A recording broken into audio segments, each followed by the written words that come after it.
Welcome everybody to another Wednesday night edition of Topwater Live. This is season 3, episode 6 tonight, and we are gathered around the round table tonight with Mr. Chris Culbertson making the drive over from Ann Arbor. Thanks for coming out tonight, Chris. Yeah, man. Thanks for having me. Got a lot of stuff to get in about kayak fishing with you, so super excited you can make it out tonight, man.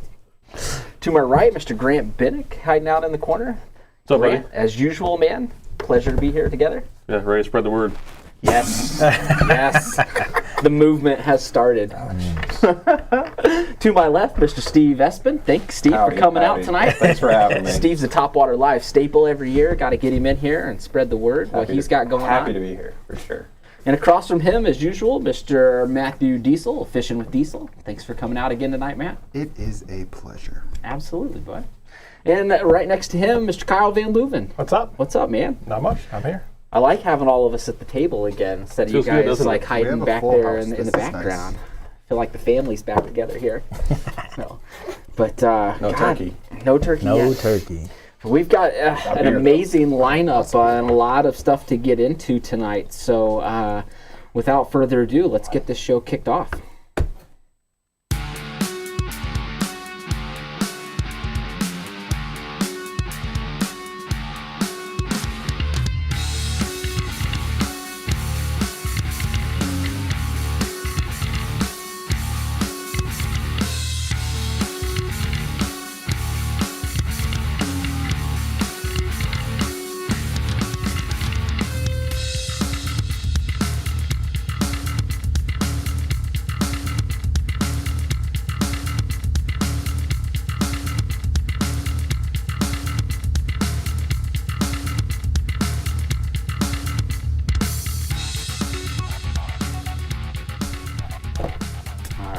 Welcome back, everybody, and again, thanks for tuning in this Wednesday evening. And well, before we get the show started, really important for us to take a moment and just, it really hits close to home, but to pause for a second and remember what happened just a day ago here locally in the state of Michigan. And for some of us Eastsiders, gosh, we only live 30 minutes away from the town of Oxford, and this tragedy that happened at the Oxford High School yesterday. And we just want to throw out our thoughts and prayers with everyone involved, from the family members affected by this, to the staff, to the first responders, to everybody that this has affected. Our thoughts and prayers go out with all of you. And you know, it's different when you watch something like this on television happening within the country, but when it happens literally 30 minutes away, it affects all of us a little bit deeper, you know. And so, I mean, you're a school teacher, you know. Yeah, man. What kind of thoughts were going through your head when you heard of this? Just like, first of all, like, shout out to all the educators and teachers in Michigan. I mean, Sure. I know I speak for our school, Mitchell Elementary, and our whole district, Ann Arbor. We're thinking about you guys. Our hearts are with you. We're in the trenches day in, day out, you know, and we as educators are with the community almost every single day, you know. And so it was tough. It was tough to be at school today, but it's also nice because, you know, we are part of this community that welcomes kids to school, give them a safe place to be, you know, and make sure they get home safely. That's like our number one priority. So Absolutely. yeah, we're all just thinking about you. It was really tough to be at work today, but like, we all got up, we all go. I can imagine. It's super difficult, you know. My wife is a teacher as well, and so last night we set the kids down and had a talk with them, as a lot of parents should, so that they can hear it from a loving parent rather than from the rumor mill and stuff that's going around the hallways. So for everybody at home, just take a quick second, you know, sit down with your kids, talk to your kids, find out what's really going on with them and their friends, and do your best, you know, to hide these, you know, terrors from them, and relieve their angst and anxiety about, you know, the stuff that they're hearing. But we just wanted, again, say our thoughts and prayers are with everybody. And with that said, a couple people reached out earlier today, and as our angling community does, they wanted to do something to help out this school, this city. So a couple of the guys got together, and what they've done is starting on December 4th, I believe, will be the first day. We will get a tournament registered on the Topwater Series website, and the Michigan Big Bass Kayak League guys are going to run this tournament where all of the entry fees will be directly donated to that school. And what they've kind of set up is going to be a point system type tournament that's going to last from December 4th all the way through most of March. I believe March 20th will be the end date, so plenty of time.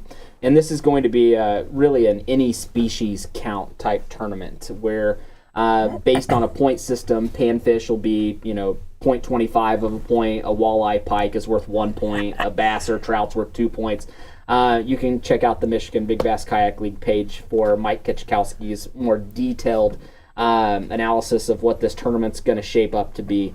But we'll work tomorrow and get that tournament set up on the website so the anglers can go ahead and get registered. Again, all of the money from those registration fees will be given right to the school, and we'll come up with some collective prizes from sponsors and things, donations and stuff like that, that we can reward the anglers for their entry to help out this cause. So more details on this tournament to come in the next 24 hours once we get it set up and we get all the rules and everything outlined on how we want this to work. So we'll be in contact with Mike and the other guys, but really good idea that they had, immediately wanted to jump in and do something positive for the community after a tragedy like this. So it'd be cool to see like how many anglers in the Topwater Nation we can get signed. Like I want to like let's break some records, get as many people signed up for this tournament as we can. Because I got a nice fishing spot, and we're just gonna be I'm gonna bluegill it the whole time. Like I dare you to come beat me. Quarter point. Like let's go quarter point all day. Like I want everyone in that whole Topwater Nation to get out there, just sign up, so we can support this high school. Like it's so important. Yeah. So important. Absolutely. You shouldn't need a reason to, but if you need a reason to, Yeah. I have a bizarre job where I have a lot of fishing gear, and I'm going to make sure that these prizes are worthwhile to make sure that we partner right and do this right, because this is so amazing. We can turn something around like this for that This would school. be so cool. Man. Yeah. That's the best part about this angling community, and I swear to God, we talk about it on a weekly basis on the show and throughout the season. Is this angling community special, is man. something special. It doesn't take much for people to open their hearts. It doesn't. This is such a tragedy, and it hit so close to home that to see the local community outpouring there. I saw lots of GoFundMe pages, things like that already set up. I saw James Snow commenting on some links about some GoFundMe pages, things like that. There's banks in the area that are taking donations, stuff like that. So there's lots of avenues for locals to get out and help. And if you're an avid fisherman and you like to ice fish and there's still open water out right now, you can get out and support the cause this way too. So, kudos to those guys for reaching out right away and wanting to set something like this up. So Yeah. it's pretty special. Yeah, good job to those guys. work. So again, we didn't want to spend a lot of time on this and bring the mood where it was, but we needed to do our due diligence and It has to be talked shed our light, some positives Yep. that can come out of this. So Yeah. again, thank you guys for offering to do that, and we'll get this set up in the next 24 hours so everybody can get up there, get registered, and then start fishing come the 4th. So we'll get that going right away. So, guys, on a lighter note, Steve, again, thanks for coming in, spending some time with us, man. You've been a Topwater Live, one of the OGs, I would say. you were one of our first guests on our Topwater Live shows ever, back at the old studio. He was there when we sat at just a little table, like a little card table. Yeah. It was it was us three jammed on a little table together. It was like Doesn't one seem of the that long originals. ago, but I mean, man, how It's time been a flies and how far everything's come. The studio is insane. And it's how awesome. big the tables have gotten. The tables are so big. Yes. Yeah, next year it's gonna be like just like a Grant huge built conference. this. This is so cool. Yeah, this is our custom grant table. Custom. You got the Yeah, the viewers at home can't see power the and everything. whole Yeah. thing, This but thing, as someone who used to sell furniture, this is very nice. Well done. close. It's Huh? not very Don't look too square. close. I'm not going to. I feel like that ends off a little bit. Yeah, that's why we put it over here. Well, whatever. I take it back then. I don't know if it's Oh wait, I real. just noticed that this end is narrower than that end. Oh shit! Table's not regulation size. Damn it! We used to sell tables that were like that. how They to got square. wider as you. You're good. Compensated. It looks fine on the camera, so That's we're good. fine. No, it looks great. We appreciate Thanks it. for having me. No, absolutely. Miss you And, guys. You know, it was because of you that Topwater really gained our first our legit sponsorship way back in the day. And it was you and your ties with Berkeley and Pure Fishing, and Yep. brought them into the kayak mix here in the state of Michigan for us. And you know, we've been so appreciative of everything that you do ever since. You're a great ambassador of the sport and just outdoors in general. I said someone's name wrong last week. I think you messed David's name up. Yeah. Oh, you missed Apparently, How'd you miss David? What? It's a long story. Apparently, Her? No, his first name. You messed David up. No, he didn't even say David. He's like, hey, Greg. I don't know. He's like totally off. Completely wrong We there. talked about this. You just say, I forgot your name. Yeah. I apologize. But I think at that time we might have been 2 or 3 too hard as Steve. That's fair. That's yeah, fair that's then. possible. Fair assessment. Well, I appreciate you having me, and I try to be an ambassador. I think I said it last time. Like, I'm in sales, but like my goal has always been to get more people on the water because it's done so much for me. This right now is just the avenue for me to get more people on the water. Absolutely. If it changes down the road, that's what I'm going to be doing. Fishing saved my life multiple times. I know a lot of people have said that, and I mean it. Been some dark places that fishing's pulled me out of. So, Yeah, dude. You know, I do anything for it, and just working for Berkeley and Pure Fishing and giving back is, you know, it's so easy, and you wouldn't believe just what one bag of power bait can do for someone's day. And I know what that cost. I know how many I have, and I'm not trying to be cocky about it. It's just it comes with the business, like anyone who has samples for their job. You can't use most of them until way too late. Like right now, I can use a lot of my samples. I'm done showing them, but it's kind of cold. So that leaves this really unique situation where a lot of it I can give back to the community and do stuff like this. And it was a perfect Yeah, storm. absolutely, So, man. yeah, it's awesome. Speaking of Pure Fishing and the brands that are represented under that umbrella, I'll throw a quick graphic up here so everybody gets an idea of what we're talking about here. This is obviously the graphic shows the world's leading fishing brand, but this is one of the largest conglomerate of brands in the outdoor industry worldwide. And if you look at the logos of these brands, you're going to recognize them instantly. They're a staple in our industry and what we use on a week in, week out basis. And how'd you get started in the pure fishing industry, man, or in the brand? I should Yeah, the short story is as I said, I was selling office furniture for Herman Miller, and I was just scouring the internet for jobs. I wanted to be in the fishing industry, or as close to the outdoor industry as I could get. I had alerts set up, and it was about 3 or 4 years until this opportunity came up, and I made sure my network was lined up. I had a very close friend. He's been a mentor for my wife in business for a long time, and a friend of mine as well. And he made a phone call to the right person. I bumped up to the top of the line. So yes, it's a little bit about who you know, but Yeah. I felt like I had the backup, I had the passion, I had the sales. I was like, come on, I got to be the guy, and it ended up working out great. Nice. So I went into that, bright-eyed, bushy-tailed for sure. Called on Michigan. I've called on all the accounts in Illinois, all of them in Ohio, all of them in Indiana, and gotten to know really the mom and pop grassroots fishing in the Midwest. And it is super unique. It is extremely challenging. It's a lot of time away. It's a lot of weekends you give up working shows, distributor shows, consumer shows like we have in Detroit. We have ICAST, we have Grand Rapids, Showspan. Every distributor in the Midwest has their shows as well, so it's a lot of time away from home. It's a commitment. And as my life changes and our family is going to be growing here shortly, I actually took on a new role. It's more time at home. And now I'm focused on Meyer, Dunham's, and Rural King as my 3 accounts. Wow, all right. And so if you tried to shop at Meyer, this season, or Dunham's, I apologize. It's kind of hard to find fishing gear. I mean, Dunham's but- has some good coupons and stuff. Oh, yeah, so yeah. I'm psyched about that. So does Rural King. Like, I don't know if a lot of people know to go to Rural King. King's legit. It's a yeah, they've sleeper. got anything and everything. That's one of my Yeah. favorite places to go hang out. You can spend a whole Hey, day. as in long there. as a Little General is can. right, Is Is that Right, the right. size store? to I be. haven't heard of Rural King. You ever heard of Rural King? No, I never. grew up down in southern Indiana, and we have Yep. Rural Kings all through Okay, so that'd be Indiana. They right. only have a few in Michigan. They're through the Bible Belt. I mean, They they're opened thick. one up in Heartland, Michigan. Yep. It's 10 minutes south of me, and Rural I mean, King? it doesn't. Rural King, Rural King, yeah. They're growing like crazy. They have a great family base, and they're kind of the. I don't want to say they're on the last frontier because retail's had a huge comeback in the last few years, as you guys, everyone knows.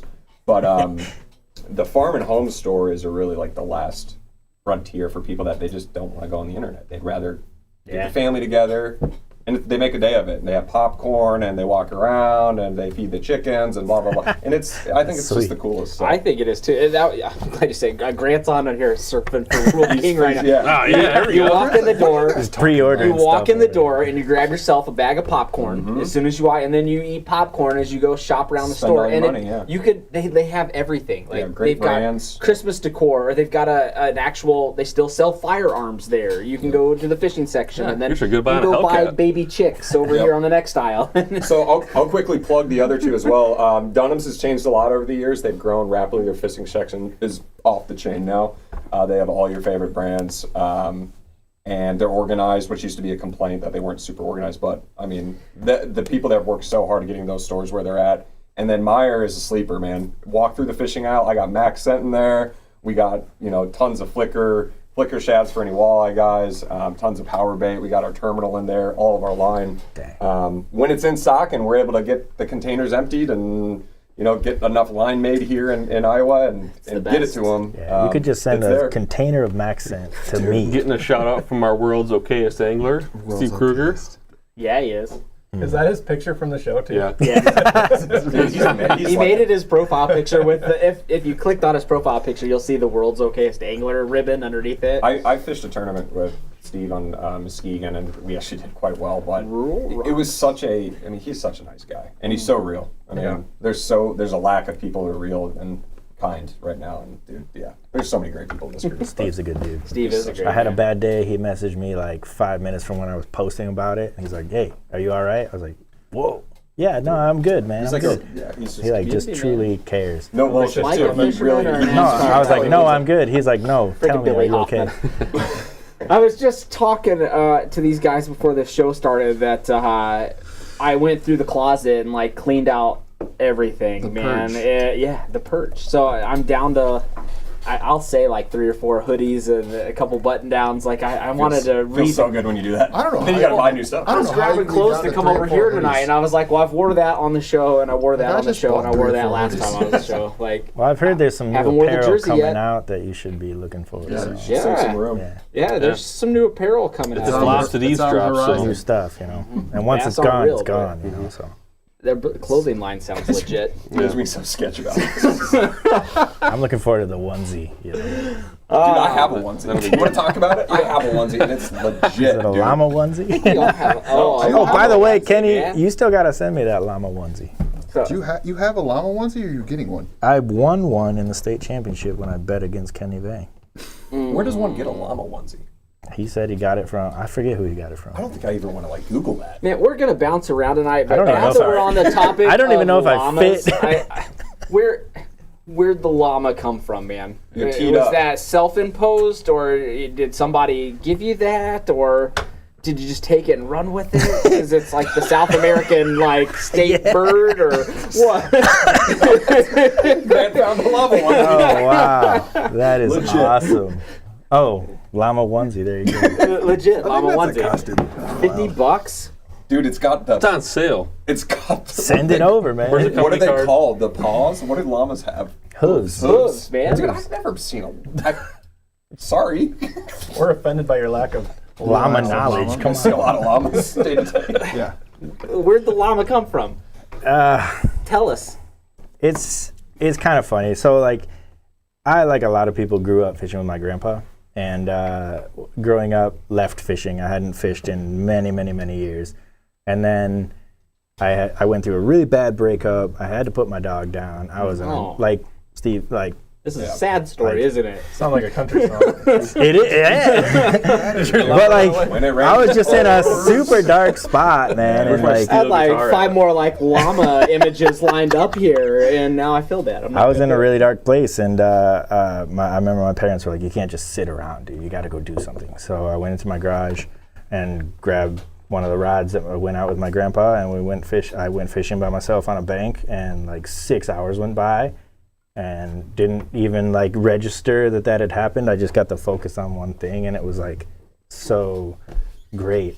And I felt so calm. So I went back the next day, and I just kept going. And so then I really wanted to learn, like, oh, well, how do I actually catch bass? Like, how do I do this the right way? And I started learning more about, like, gear and things. And so I looked at the rod, and it was like a Daiwa medium light fiberglass spinning rod. And I was trying to use it to frog on, and it was, like, not working. So I was like, all right, then and there, I'm just going to use Daiwa for the rest of my time fishing, because that's what my grandpa had. So I went and bought a bunch of Daiwa stuff, and then to learn more, I was watching a lot of like Daiwa promoted videos, and like Zona was with Daiwa at the time, and he did a really funny like frogging video, or like power fishing video with Seth Fighter, and they like cut his hair, and Dude, like so all good. craziness was going on, All right. and they caught a giant fish, and they were like llama, and they did the hand motion, and I was like, llama? And like being from South America, like I was born in Chile, adopted to Ann Arbor, and so I was like, oh, that fits. I like that. And so I just started posting pictures of fish I was catching with the Daiwa stuff and llama. And then the first year with Topwater, I was like posting a lot about it. And then I think it was Cody Salzman was like, you can't call every fish a llama, man. And I was like, Yes, here, yes, I Cody. can, I was Cody. like, watch me. And Watch me. From then on, I was doing it, and then the Traverse City tournament was when I was like posting on day 2, and I was like, llama powers, come to me, and Screwing with Heath. I was messing with Heath. Heath, and then like the most unbelievable thing happened, and I was able to win that tournament, and I like llama concrete forever. Like, I don't know if I'm the llama or like I get llama powers or like fish or llamas. Like The aura of the llama. my girl's always like, what is the, it's like, I don't really know, but that's where it came from, and it works, and it's just a lot of fun. And I love it, man. Well, we're on the subject, and you mentioned a couple things. They are from Chile, transplanted to Ann Arbor. yep. You just burst onto the fishing scene here fairly recently. Yeah. It had a tremendous amount of success. Like, who is Chris Culbertson, man? Like, where did you come from? Like, what's I Chris mean- Culbertson all about? A2, oh, what up, man? Gracias. Yeah. Yeah, so I was born in Chile. I adopted Ann Arbor, and I grew up fishing with my grandpa in Sheboygan. And Okay.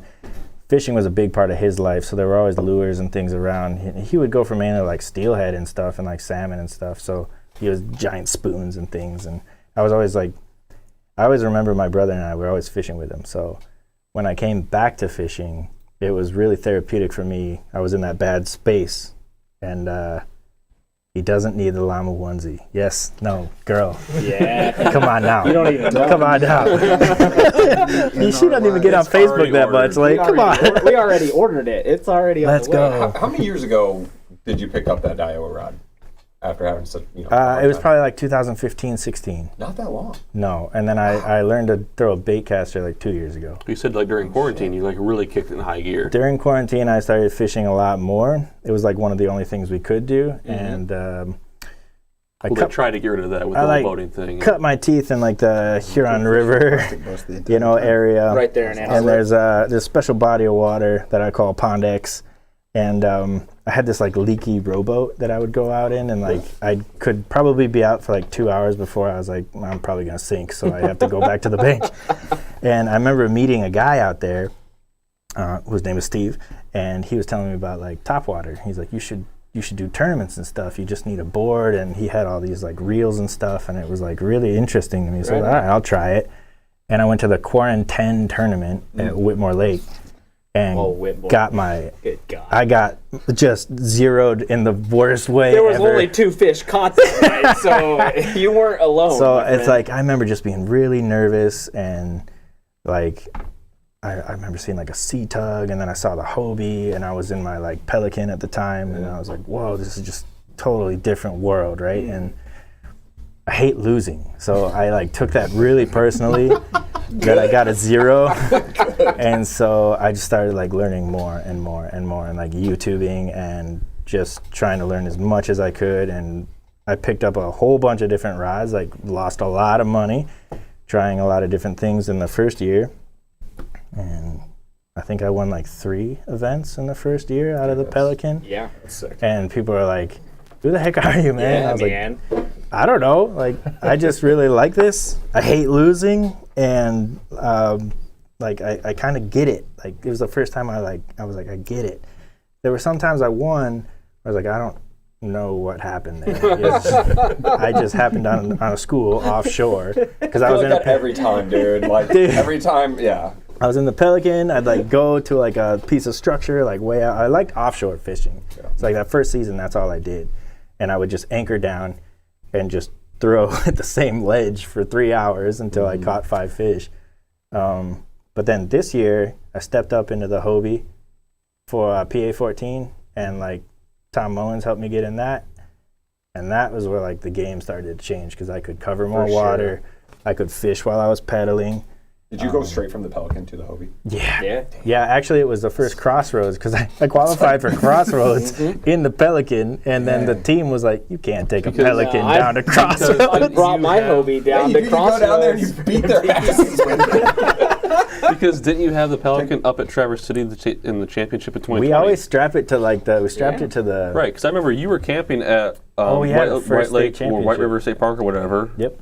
Across from me ish. Mm-hmm. And yeah, you had the Pelican up there. I remember like that day too. You're like, man, this wind's kicking my ass. That wind I kicked gotta my be done. ass, dude. Yeah. I couldn't, and I had Paddling like on that damn lake is a nightmare. Yeah. I've done it before. No, up on TC. up Yeah. in So was Traverse that City. the last that's tournament where you Crossroads- used that boat then? Oh, yeah, gotcha. No, Yeah, after that the was- state championship. No, state wait, championship last year. State Gotcha. championship state last year, champions he was still in last year was Pelican. Traverse City. Yeah. I went out. I thought you Pelican. took it down to Indy. I got recently. zeroed on that. I Pelican. took that personally too. We all know what happened the next time, but Yeah, so 2020 championship you had at Traverse City at the Pelican. yeah. That's- Was that the last big tournament you used the Pelican in? I think there was the Fall Classic was the You went- next one. Yeah, so you went from state championship in the Pelican down to Crossroads, In a used a Hobie Hobie 12. there, came back for the Fall Classic, fished in the Pelican Yep. for the last time, and then won And then I won an the MKT. Midwest. Yeah. Yeah, that- Oh, you Midwest. won a kayak. Oh, Yeah, I nice. won Henna kayak, which was awesome. Heck like, yeah. Yeah, that I went graphic. nuts when that happened. I'll Of send it him to winning. you. Yeah, I'll send it I to don't know, but it was the most exciting I'll send it to you. prize giveaway ever. Yeah, it's like the first time I'd ever won anything. My brother always wins the raffles. Like growing up, we go to hockey games, basketball games, University of Michigan basketball games. We'd do raffles. He would always win, and like I'd never won anything. And so like I won that raffle, and like Drebeck actually, Drebeck and I are good friends. And like we got to the check-in, and I was like, dude, I just gotta go. Like I have to go to the bathroom or like grab a beer, and I was like, hold my spot. He's like, all right. And then he got the ticket, and when I came back, I cut in front of him and I got the ticket, and that was the ticket that, That was won. the winning ticket. So he's always like, "Man, you owe me a kayak." Yeah, we were teammates on Crossroads too, so like it was just so much fun. It was a good dude. So then this year, being in that Hobie, and like having an idea of what I was doing, and learning from that first year, now to this year, when I look back, there were times when I was on fish and winning, and it was the coolest thing. I was like, I know exactly what these fish are doing. I know exactly what they're hitting and why they're hitting it today. And it was like the best feeling in the world. And I like I'll always chase that feeling. Of course, it doesn't always work. Like when you zero out again, it sucks. Like I zeroed out at Kent, and Kent is on next year's schedule like 4 times. Yeah, it's so on there a I'm couple freaking times. out a little bit, but it was a good year. You had a You had really an good epic year. inaugural tournament year, and then Yeah, I was fishing everything. 2021, man, freaking killed it. And out I've there. never Both of seen. you I've been guys had fishing. a This will be my stellar 6th year. season. 22 will be. I've never seen somebody more analytical when it comes to laying out their tournament season. Like you've got it like color coded, you've got it like broken down by group, you've got it broken down by month. There's a whole I think backside of that is that a big part of like somebody's spreadsheet that success. you don't see. There's a whole other side of that spreadsheet. It's like the map tournaments, study? then it's the maps, then it's who won it last year, what they won it on, where they won it, Where their address is. so what you the can weather was. I mean, I like after every tournament, I take some moment in the car and I just write everything down, everything that people were bragging super at. smart, pretty yeah. much. That is awesome. Yeah, like people that brag, I'll write that down. People that are like mad and throwing stuff, I write what they were throwing because it's like that didn't work that day. So whenever I see that weather condition again, like for example, this season, it was Just wondering how many times I'm on this list. Yeah, I was gonna do you have a list of guys that talk shit that can't catch fish? 'Cause I have I've a couple gotten it. guys that I'll go Somewhere. to and a Listen to couple the guys that I'll listen to. But this season, there was one bait that seemed to win every tough tournament and every like cold front tournament. And I wrote that down. Which was? I'm not very good at it, so I need to practice. I don't even have the setup for it, but next year I'm going to have it for sure. We found the image of your winning ticket there. Boom. Yeah, Dude, that was such a fun day. Yeah. Dravik's ticket. Um, Is that him in the background back there? nah, There's another Just one. watching. What was that like? That was Cold water chain. Cold water Cold chain. water. Boom. It was so windy, and I was in the Pelican. I got blown to the Winter, south side winter. of the lake and couldn't get out of the south side of the lake. So I just anchored and fished there. And I remember the last like couple hours, I just sat there. That was a eating. cold day. It's That was a I had windy, so much cold fun that day. That's when I learned about Tom Mullins has like That an was fun. electric jacket with a battery, Of course he does. and it like keeps him gets warm. cold. Draven Why, did why too. wouldn't he? His legs get Draybeck cold. had one. I was like, man. Dude, I'm investing. I think I'm gonna get a vest. I'll be so mad. Just I'm keep drinking hams, bro. No, I'm just gonna put a heater on the front of my boat. Like I saw that. I'm getting the little buddy heater, running the small propane tanks, and that's how I'm gonna fish the beginning of the season because I'm soft and I hate the cold. Wear your flip flops or your sandals then. No, I can't do it. I can't do it. Wear I flip-flop. only No, wear. can't I do it. only Are you a go. Burt guy or what? Or Teva dude? I think you're a Teva No, dude, right? I no. have a specific Custom sandal design? company. I'm Teva? fancy. A Custom sandal? design. Teva. I have no idea what Team. you're talking about. We're talking about sandals. I fished Right. But you barefoot the guys whole wear, season. You guys wear hillbilly shoes. Yeah, I don't wear- show my I don't feet. wear So shoes. yeah. I like sandals. I'm Yo, I'm a gentleman, all right? No, wasn't it I like Heath? sandals. That's my sandal of choice. Wasn't it Heath Atwell like post a picture with his foot or something? People were making fun of him. 'Cause No, it was, what was his hand? it was what's his face. He just finished pretty well. Someone had some feet that looked like hands. I tell you what, as I'm sure Mike and Kyle can attest to this, as a judge, Oh, you I've see seen some shit in some kayaks. Oh, I bet. I've You seen see some feet. everything. That Like- could easily. You should start an OnlyFans Just page. think of all. So, as judges, probably with some the people sheer out amount there of that love tournaments that. we run, what? At Topwater Feet. Over Topwater 100 feet, yeah. yeah, over 100 and some tournaments, and you're judging all these fish from an angle like this I'm Yeah. in always your kayak. impressed with the guy that puts you it on see his some lap. stuff. Like that, I'm like, That's what are you guys nuts. doing? I don't know how. Zach people do Blanchard that. does that a lot, and I'm like, I see a lot of lap shots. I'm like, man, I don't know how people about do that. I that. could never do I I don't know that. about that guy. what's your? Well, I did a video of this years ago when I first started out because like someone showed me, and I wanted to show other people. They showed me like what they consider the proper way to measure a fish safely without like no flop offs. Like, what's your? I never, like, you'll see most of my photos that I submit. I never touch the fish. So I don't that's either. like, True. It's like Yep. a process. Yep. So I net it, Yep. catch it. My board's always at an angle, sitting like this. Yep. Wet it beforehand. Let that fish swim around the net. Get my camera all ready. Pictures up, or with Topwater, the app's open. I stick the phone between my crotch, pull the fish off, and then I set him down. I cover his eye, and I just leave it covered until I can feel the fish go limp, and I can Sink watch him. his tail. No, just like. He said You nope. can just watch. I always say I sing. I always say I sing to it. But if I'm going to sing to it, I'm going to sing a Michael Jackson song because that's just what's going on. So if the fish, yeah, Michael Jackson. I don't want to hear it. Here's a question, Michael though, Jackson. like, We're not doing it. On the board, not do in you my put house. some water on the Yeah, board? I wet the board before I do it, but I cover the fish's eye. So my hands cover the eye, and I can feel the fish go limp, and I can watch his tail spread out, and then I don't know. take dude. it out, snap two, I snap caught a two. 21 So- inch in Sheboygan, and it flipped off the board. If it would have been on my lap, it would have been gone. Knock Yeah, on wood. I've never had a fish flip off my board. That's Yet insane. into the water. never. Oh, I've had that. I've had it flip off the Several board, but of it's just like in I mean, my flip off kayak, the and I board, just but like. not- No. Well, see, in the It's never Pelican, jumped I out of was the water. doing And that, it's and only then when I flipped like fished in this, your and then- kayak, I was like, This whole thing Yeah, fits in there's the room, bottom there's of the room enough Hobie, for the board to dude. sit Kayak. I inside was the hole. sold. Chris, do you go straight from net to board? Like a big fish, one of those. Big fish, You caught a catch, few. net. I put the Net net under under seat. my leg and hold it with my thigh. Okay. Freak out, scream, talk to other people around me. Get phone out. I get the phone out, open everything up, and like get ready for the picture. And my board just fits in the bottom of the Hobie. Yeah.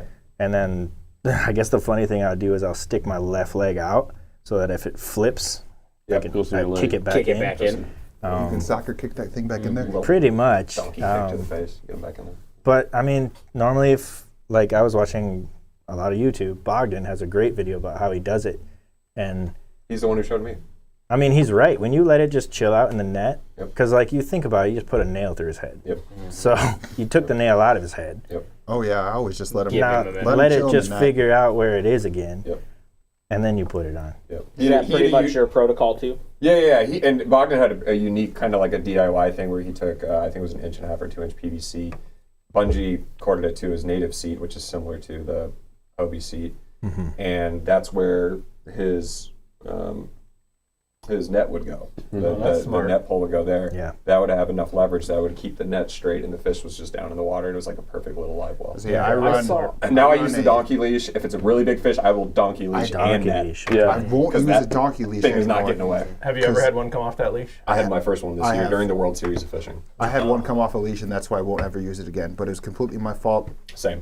Like I think you mine have, was just if wearing you're away. using a donkey leash, you have to clip it right on the front of the mouth. Like don't clip it on the side of the mouth; it'll come right off. Yep. It's got to be on that. They have their mouth, the bottom jaw on largemouth. It has like a nodule, right? Yep, Right. At the bottom. that's where you have what to holds put that it. donkey leash. So if you're going to use a donkey leash, do that. Anything else is going to come right off. Because I had that hooked my last fish in like Gull Lake, so it's like super hard. Like first term this season, Yeah. like it would have been my fifth fish. Put on the donkey leash, drop it in, it's gone. I'm like, Now, if it's a last second fish, you got no chance. You gotta go. Yeah, no You gotta chance, go. yeah. Yeah. You Yeah, just and gotta pro go. tip on something you said with that PVC mounted underneath the front of your seat, you can easily zip, punch tie a it. couple holes in and zip tie it to the seat rail underneath you. Flare But I saw Chris Cantwell and Yep. I think Chad Watson did this too, Yep. where they took a torch to the PVC Flared it. before they put it in and Yeah. flared it Yeah, because it was- not all nets are created equal At the on time- on the end of it. At the Slide time, in. you just named native guys. So Yeah. I probably was something Bogdan threw up because the pro staff team on native, they all like share DIY stuff, right? That's probably- And we were all pimping out our Titans at the same time. That makes sense. Shout out to Bogdan, dude. You rock. That makes sense. Thank you, Bogdan. But that's it. That's a You won good, me a lot of money this year. Yeah. Well, just the little things. Like when people are starting out, no one. This group, everyone's so great that everyone probably knows this now. But when we were starting out, we were pretty small. Like the angling, the dipping, the board, Yeah, all no that was one- unknown. That I didn't know anything You about learn like through- how do I get like I started to measure fish. It's like, My oh first shit, I'm season putting was this fish on a a hog trough, and I'm like, Yeah, absolutely. and I'm just like, it's not wet, it's like not lined, and I'm like clamping it down. I'm like, this is a bad picture. I And then I had- like get a DQ because like it's covering something. I was like, I don't want to get DQ'd ever again. I'm just not going to touch this stupid On those fish. hot days, I flip the board over just so it's not as hot. Yeah, that's smart. I I feel had like the. I don't, yeah. A lot of the people that come out in their first tournament and, hey, how'd it go? And they'll complain about, oh, it's so hard to take the pictures. And that's the first thing. It's just like, put them in the net, let them chill, let the board. Gripping 'em, yeah, that's. Well, what that's you do. someone that- I lost. I think 6 fish my first year, and I had a pelican, Yeah. the angler 100. But you got to That makes practice a big it too. difference. Like you can't expect to go out and like when you catch a good fish, I shake. Like I get the shakes. Oh, dude, you know, there's and no so better like feeling, if you don't especially in a practice, tournament. you got to Mike practice it. left. I'm the new host. You got to practice those big fish, Definitely, especially you're the definitely big shaking. ones. You're just like pumping. Yeah, Yeah, to scream. I need you to take me so we can practice on some big smallmouth. Sounds good. I need to practice on some of those. chunks. man, I had I a remember- taste of them up in Grand Traverse, and dude, that was wild, man. Dude, They're Dude. built. Those fish are just. When you built. slap a big They're smallmouth on the dinosaurs, board, it's just and it's just like I got baby ain't hands really too, so they fishing, feel you're even like, bigger. Like Same. My hands aren't super small, but I'm just like, this fish feels real big. I have more trouble with measuring smaller fish than bigger fish. do I have to keep us the small ones keep us are on schedule here? I got us. the small ones are full of piss and vinegar, man. Yeah, they'll just flop all over the You place. gotta But be- I usually and- don't care about them, and they'll just flop in the lug and bone. But when it's like a 12-inch and it's your fifth fish, like, and it's just Yeah. flopping all Then over, you're it's stressing. trying to get down your drive, and you're like I freaking I out. want to ask you about something you said, Chris. That I want to get back to it. So you're super analytical. You're taking all this data. Yeah. Ned Keed, Ned Rig, a lot of pros, recently deceased Aaron Martin, A lot of these super tactical, Brent Ehlert, Iowa guy, Yeah. super dialed in. They do. I get to rub shoulders with them. They do a lot of the similar stuff. Is that something you saw on YouTube or something you just picked up? I think it's something that Like notes. A lot of anglers take notes, right? They keep a Right. journal when they catch a fish, what they caught it on, what the temperature was, day of the week, that sort of thing. But you go beyond that. like Sounds I try to know what everyone's doing, right? Like you've won 3 in How do you do Roots that without Division. being like a pain in the ass? Like, asking. I mean, is everyone just so nice that they openly share, or are you watching, or? I listen, Yeah. you know, or like a lot of times you can catch people, just some trade secrets, but like a lot of times you'll catch someone who just won and you'll be like, dude, that's awesome. And they'll just tell you because they're just so excited. I do that every time. Or I don't even care. you'll Yeah, catch why do someone, I don't care either. you catch someone who's mad, I do care now without talking to him about it.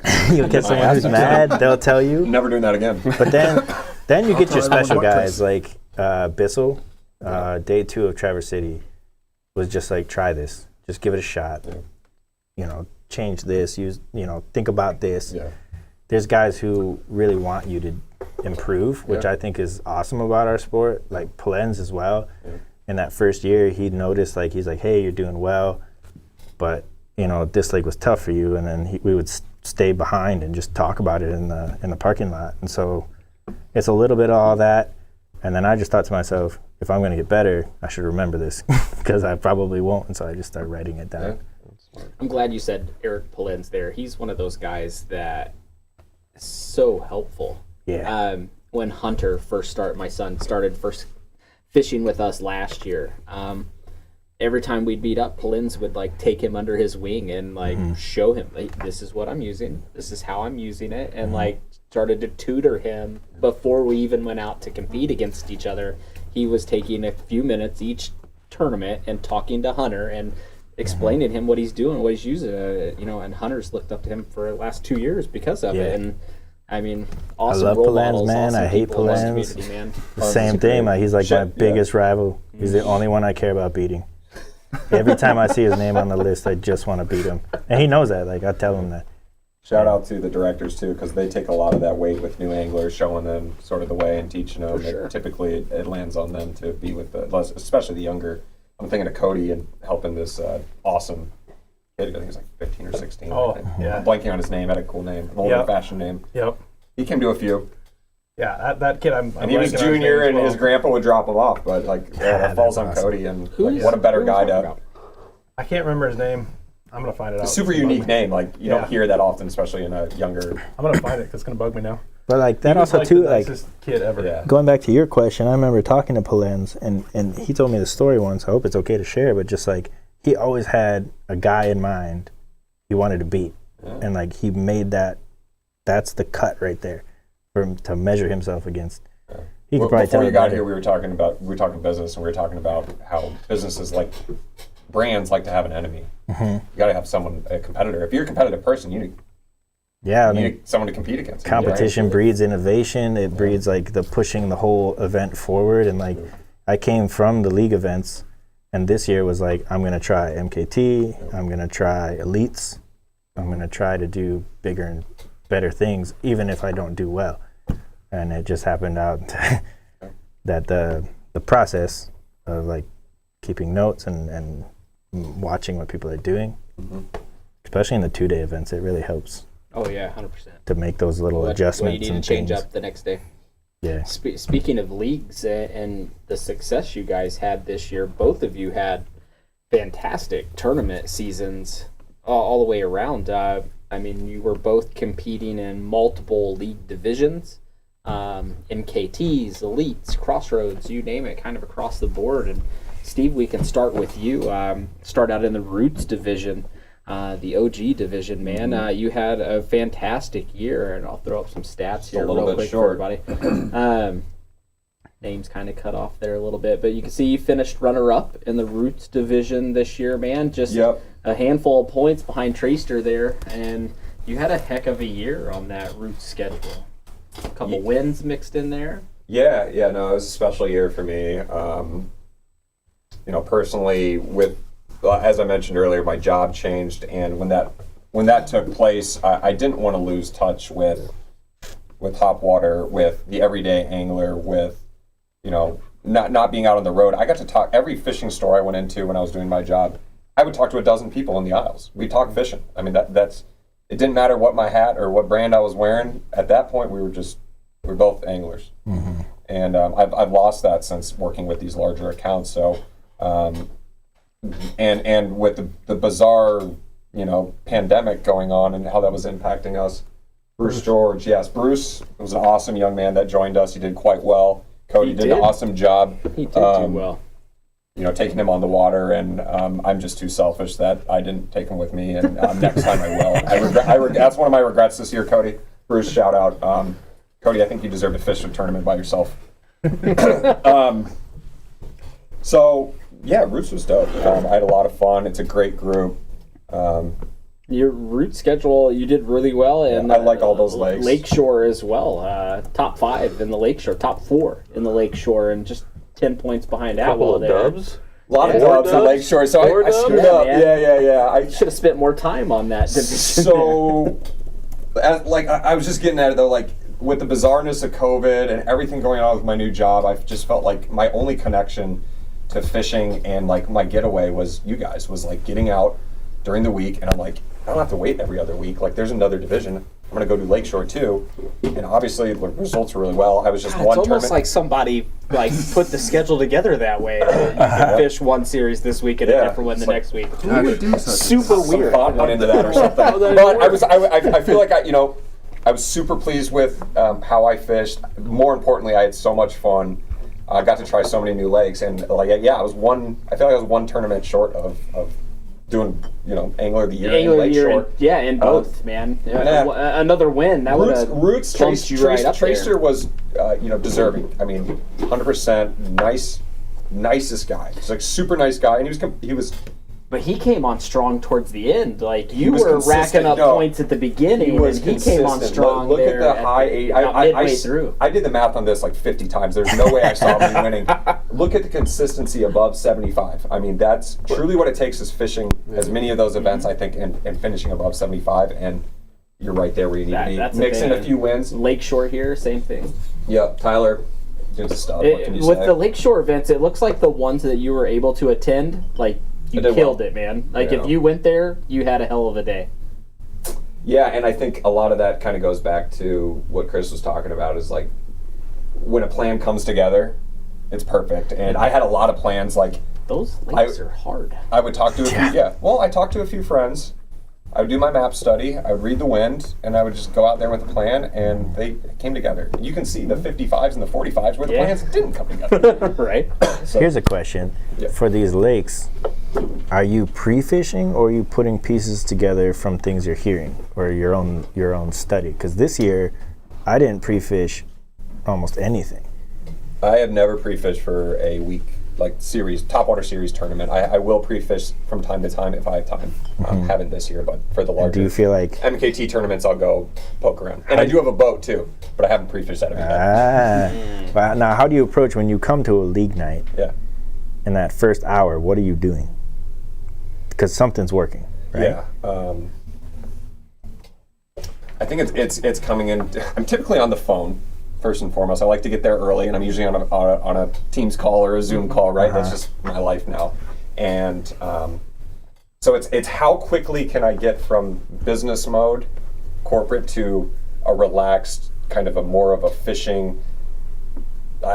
Like more of a fishing mode, going into a little more clear-minded, where I'm not thinking about everything. Like you said, you take that cast, you're focused on the water, you're reading the wind, all that business stuff kind of just drifts away. Yeah. And Like the ones I've won are the ones where I'm having the most fun ever. Yeah. You're just locked in. yeah, well, that first Things are one was a working. really challenging one. You had mentioned you had some challenging ones at the beginning. The quarantine was at the beginning of the year, right? So Yep. Yeah. water's cold. Everyone had a plan, and I remember sitting. I think it was Duck Lake. Everyone was sitting there. I just got off a call. I was talking with Tom. We were looking at the mega bass rods or whatever it was, and everyone just took off. And I just like had a vibe. Like, I'm just want to chill here. I'm just gonna fish the water, and I'm just gonna go wherever what feels right. Fish off. You always hear it, like fish your instincts. Yeah. Everyone went deep.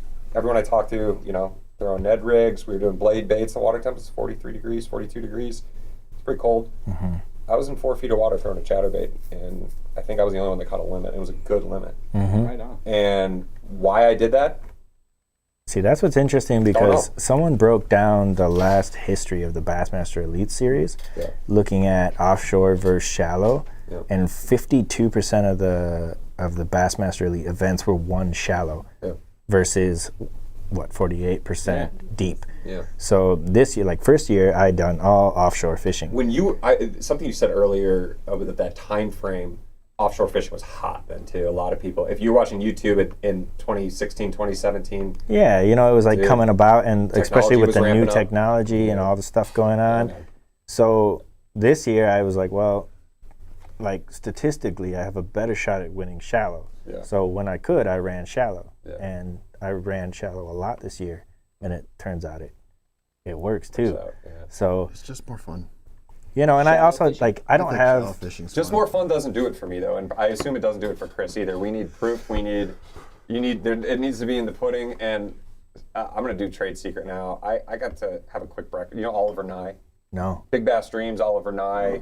Shout out Oliver. He's a mogul on social media. California. He chucks big baits. He catches big fish.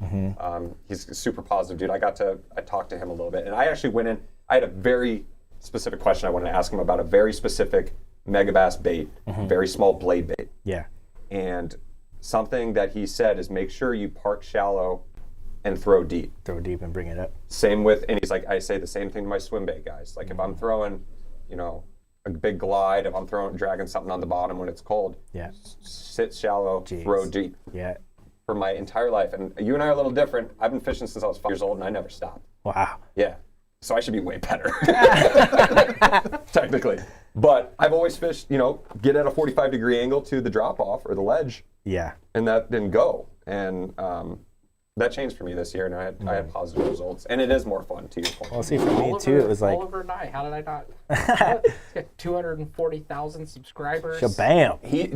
He's Get him on the talk show. I would love to have Oliver on. Oliver, come on out. He's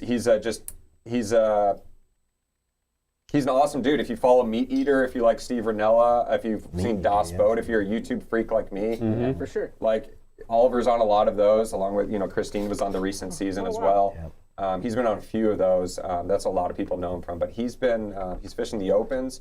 He like Chris Saldain and him. They're kind of cut from the same Nice. cloth. But Oliver's a super unique individual, super positive influence, and dude, he's A lot of it great too. angler. Is And he's not just bass. He does Murray cod. He does muskie. He loves fishing for big bull bluegill, like with the knuckles on their head. And he's just a cool dude. a So lot of it too is just like I don't have a graph with maps loaded on it, so like I have to try to memorize a lake map what do you run in your boat? best I can. I've got a Garmin SV like Striker, so I don't have the maps.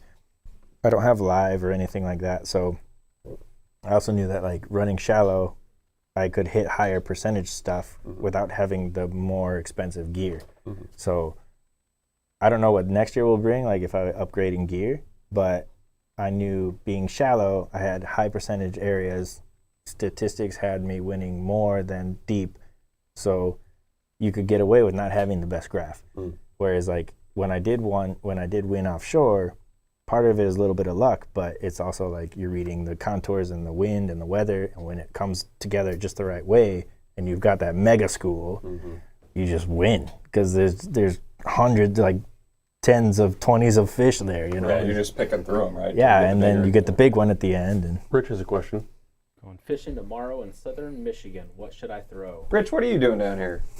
Oh man, Happy to see your name, man. some early December It's warm down here. fishing. man, Yeah, this weekend's supposed to be like 48 degrees. it's warming up a bit, I man. think it's supposed to be 50 tomorrow. Yeah, And 50 tomorrow and warmer. Ian Boyd chimed in. 2 to 3 weeks ago, using a paddle till some bait. Cranking. We haven't quite hit the. Slow. Should we skip ahead to the video, the first video, because it kind of fits right into that His video? that Yeah. format, that fall. Yep, we can play that. It's a little colder now Smash, since so- that happened, but yeah. So it kind of to lead everybody into it, something that both Steve and Chris do really well is video and filming their adventures and then throwing that up on YouTube. And we wanted to hit on both of your YouTube channels tonight, and we grabbed some clips from both of you guys. And Rich's question and Ian's comment there kind of fits right into that late fall Michigan fishing there. And Steve's YouTube channel, Beyond the Banks, and we'll start with you, Beyond the Banks. Check it out on YouTube, hit that subscribe button, check out those videos. He's got some fantastic content already on there for you guys. I'm trying. I'm not great at it, but I'm trying. You're busy, man. You're busy, but it's there, and you're out there and you're doing it, and that's what's exciting, man. I really enjoy you're it. doing it. So More so, like, so I can capture some of these memories too. Like, this was such a special day for me. I went out with like very little expectation, and it's just like magic, and like that's dope. I was so happy I had my cameras rolling. Yeah, see, I didn't have it on Traverse City, and I was like, did it happen?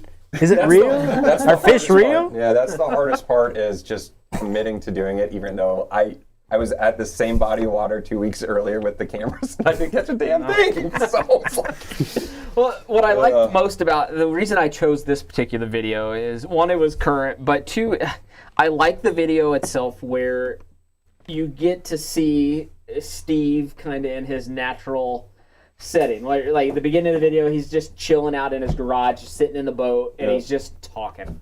And it's normal. Like, you had your neighbor walk across the street and wanted to talk to you in the garage about fishing. It's just you in the boat talking about what the game plan is, what you're getting ready to go do. And then we've got some footage of you actually out in the boat, out on the water. So the video that we're about to show off Steve's channel here, Beyond the Banks, is the Fall Michigan Mega Bag. So we'll play this video here. The video entirety in itself is about 26, 27 minutes too long. So I trimmed that down to, it's about the first 6 minutes or so of the video. So you got it teed up? I think so. All right, let's check this out. I think you can pretty easily go to Lake St. Clair up north and catch 20 pounds of smallmouth in a day. But I think it's a challenge to go inland on public water and catch a 20-pound bag of largemouth.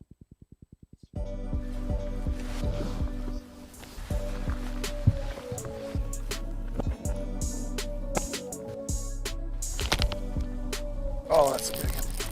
Oh, that's a big one. Thing on. Cool. I think bass continue to feed aggressively on the bottom. I think the bigger bass will stay down longer. That's a giant. That's a giant. Like PB giant. I think I might have caught a 6-pounder. I think, and what I want to do is prove that slowing down this time of year can reap major benefits.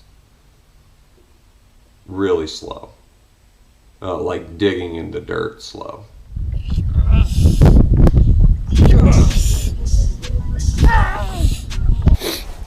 All right, first things first, we gotta get our weapons of choice out here. So, new bait here, a new combo. This is the new Abu Garcia Fantasista X, 7-foot medium, new little general on a Berkeley net head. Fantasista X, that's the new Berkeley football jig.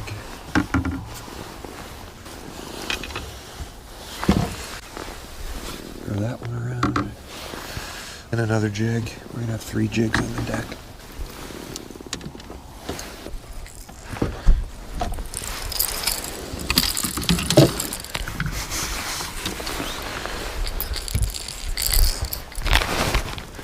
We're going to start off with cane walker. It just makes a lot of disturbance. The fish are going to show us where they are. We're going to go slow, quietly, right over this island. And then we're going to go exploring from there.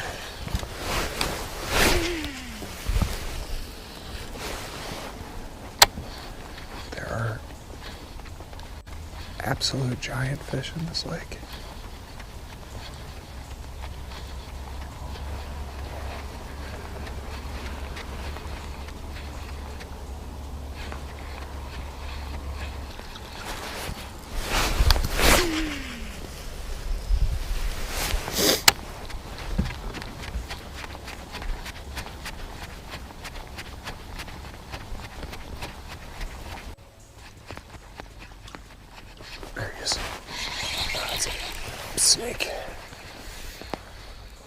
Look at this. Ugh.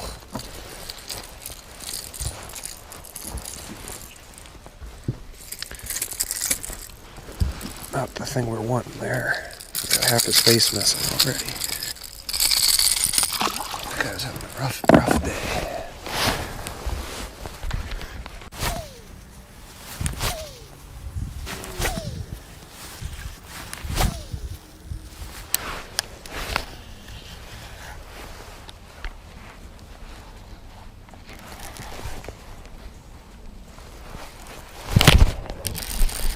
There's a bite. Oh, it's a good one, dude. Oh, it's a good one. There we go. There we go.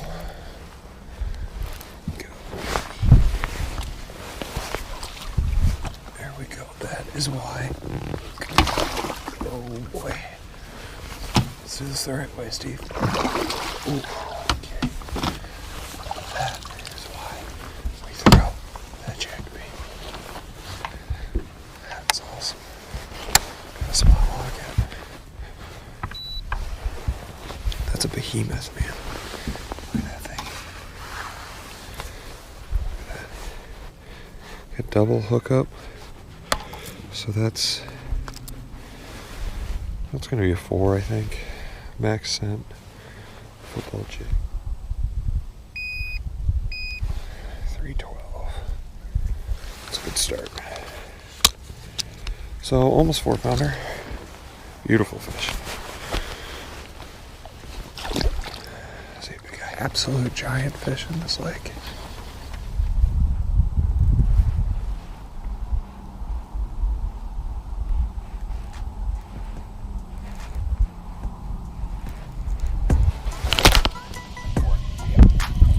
Oh, that's a big one. Oh, that's a big one. He ate it 10 different ways. He was knocking slack in it the whole time. Oh, man. I've never seen him yet. Oh, yeah, that's a giant. That's a giant.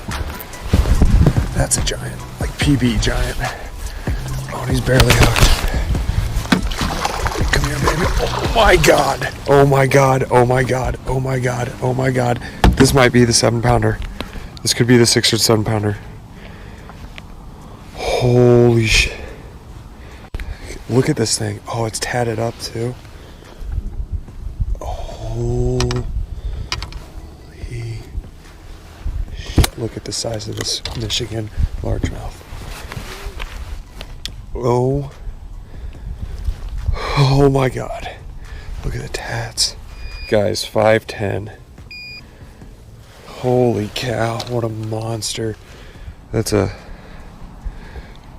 I believe, Canadian craw, 1/2 ounce. Max scent, 3-inch jigger craw. People talk What a about giant. it, but it just works. That's my favorite. Man, Crazy that was day, man. really cool. I to caught. watch. So it was about it was such a wild day weather-wise. So got there, it was crisp out. You know, it was probably 40-ish. Nice sunrise, and then what am I not live? No, you're good. No, just remember that. What did that say? The fish, Just remember that they're you always realize- listening. You realize Tell you what, the internet's weird. the fish The little fish, man. that aren't real. Oh God, you guys are all right. Well, if we're not being serious. Fish aren't real. No, it was just a special day. The weather changed a lot. The wind started blowing. I was fishing an offshore hump with just, and I was dragging a jig. Like, I don't know. Zona calls it like he does it with a tube. He calls it cracking it. Cracking. I was doing the same thing. I was just snapping my line. That tube was just going, That is such a fun or technique. the jig to was just learn. going like that, Rich is And they- beyond the banks. Normal spell. beyond the banks. Just how it sounds. And the water temp that day, I've seen a lot of skim ice lately. I've been on the road today, so a lot of skim ice out there. It's probably colder, but it's 42 surface. I was throwing a football jig with a 3-inch max scent trailer. Variety of different colors. It was a murky lake, but the key was moving it really, really slow. I caught 4 fish over 5 pounds. The biggest was that 5'10". Total, I think, was a 25 point something or other pound bag in less than 6 hours, which for me is like, that's not the mecca. I'm still going to keep grinding and shooting, but that's a 25-pound bag. I've never had that ever. good. Never That's caught a 20-pound amazing. bag. That's good. Ever. So maybe one of those if I had to scale in one of those Grand Traverse tournaments, I might have been close to 20, but I mean, shoot, just like the Burt Mullet smallmouth. If you put everyone's biggest fish into a bag, massive. Yeah, it was just a special day, and it's I turned 30. I didn't have a boat yet. I've been fishing my whole life, and I'm like, I gotta get a boat. So I worked last winter fixing the boat up. So having a good day in the boat that I kind of worked on and worked, fixed up all winter was pretty spectacular. I noticed you were reeling on the right side too. Yeah. I fish different out of a boat than a kayak. It's interesting to go from one to the other. I've never been in a boat, so like, dude, let's go. I don't even know. Yeah, you got a lot more leverage. I don't know what I would do. I'd be You can running. swing your ass off. It's just way better take hookups. 3 steps back Yeah, and just dude, I crack. like Ike. You like run to the back of the boat. See, that's interesting That because step back and just lean back that fishing in both, good. right? You hook into a 5-something pounder, right? Would you rather land it in a boat or would you rather land it in a kayak? Kayak. I think kayak. Yeah, there's less margin for error. Really? I think so. Because in the boat, man, I always see more them running leverage out there. around and they're trying to like, oh, they're going this way, they're going that way. Yeah, you can I run mean, around. it's but, fun like, to fight a big fish in a boat, Yeah. but I think if you're like apples to apples, when you feel that pull of that That's 4 or 5 pounder or fascinating. whatever, it's like Henna, we don't have to worry about getting a boat then. Is that Jerks good? the front of that until you got a kayak. kid, then you're gonna want a boat. Oh. Well, I see you take your kid on the boat all the time, Yeah, kayak. Yeah, you don't see me do a lot of fishing with the kids. not yet. Just boat rides. That's the Maybe hard next part. year. We tried it. Well, we I caught want to see Chris's video. one fish. Yeah. So Chris, I imagine with your detail, you're a much better editor. So Chris has a great YouTube channel as well. But let's back up. We talked about how successful both of you guys were in 2021 as a season, but kind of want to recap your season a little bit here and go back to the beginning of the year because you just had a stellar run throughout 2021, man. And it really didn't matter where or what you were fishing, and it started at the very beginning of the year and continued to the very end. And it started out, the first thing we do each year is our Michigan Big Bass bracket. And you started out the season as runner-up in the Big Bass bracket, man. That was insane. And you were continuously catching consistently large fish in the month of April, which is super hard to do. Right after the cold spell, right after the ice is starting to leave, to go out and catch 20s and 21. That's hard to do. Those big fish are still. I guess I don't know because I didn't know for like a last couple of years, like the little trends and graphic up things. There was your it's BB beautiful. second place runner-up finish with that 20 3/4, man. And again, that's early. I caught that early fish with fishing. Cole Garland was maybe 150 feet from me when I caught that. We were out there on the same day. was And that I- St. Clair? Oh man. Yeah, that was Had St. to be Clair, St. and I Clair, remember yeah. pulling it up, and I learned from first year. First year, I would whoop, right? I'd catch a big fish, like, let's go. And he was right behind me, and I knew it was him, and I was like, I can't say anything. Now it's got to be secret quiet. Yeah, so, I mean, that whole run, and that whole run helped set up, you've got money in the bank to put into other tournaments. And so you stop like, oh, where am I going to get this money? Where am I going to get that money? So having a good first run really helps set up the whole year because then I could put money into campsites, entry fees. Playing with house money is always And you good. just don't have to worry about it. So then, what do you worry about? You worry about like what lures you're going to throw, what setups you need. Yeah. You can put money in elsewhere. So like managing it was hard, but something I kind of learned last year was just how to manage that money the right way. Ultimately, it's all gone, and a lot of it went to a new ring for my fiance. Holla, holla. Let's go. Congrats. So, Oh God, no. They so are thanks, boys. not. Thanks you all. Bring that fiance's. I love that. Happy to support. Yeah, we all are. yeah. But It was a yeah, crazy year. I mean, I moving was on from the Big Bass bracket where you finished runner-up, you went right into league play. Kind of league play and the Big Bass bracket was going on about the same time. And you were also one of those anglers that was double dipping in the leagues as well, where you were fishing the Huron division, but you were also coming up and fishing the Genesee division, and you did quite well in both divisions. And I think, in the Huron division, you finished, top 5, top 6, something like that? Yeah, in it was the probably Huron sixth. division? I've got that graphic. I missed the last event. I didn't go to the last event. I actually started in Tennessee event after I had zeroed the first 3 events. Did something like that. So I was like, So this there's is your ridiculous. Huron. So yeah, top 6, 7 there. I'm up there, but like you see, like the first 3 events just did not go well. It Didn't was go like well in the very 67, beginning. 5, 5. Those are both zeros. But you did well there, right? Especially that meat part of the schedule. You know, Belleville and Ford. Those are. You can go down there and catch fish, but you're competing against how many other people that are also out You there just look at catching the fish on names those that are lakes, above too, and me. You did got really Chris well O'Connor, you got Eric That's a Polens. stacked lineup, dude. Dylan, Oh my God, yeah. Dylan's a sleeper, man. You got to keep your eye on him because that dude is hungry for. He is. Another young gun.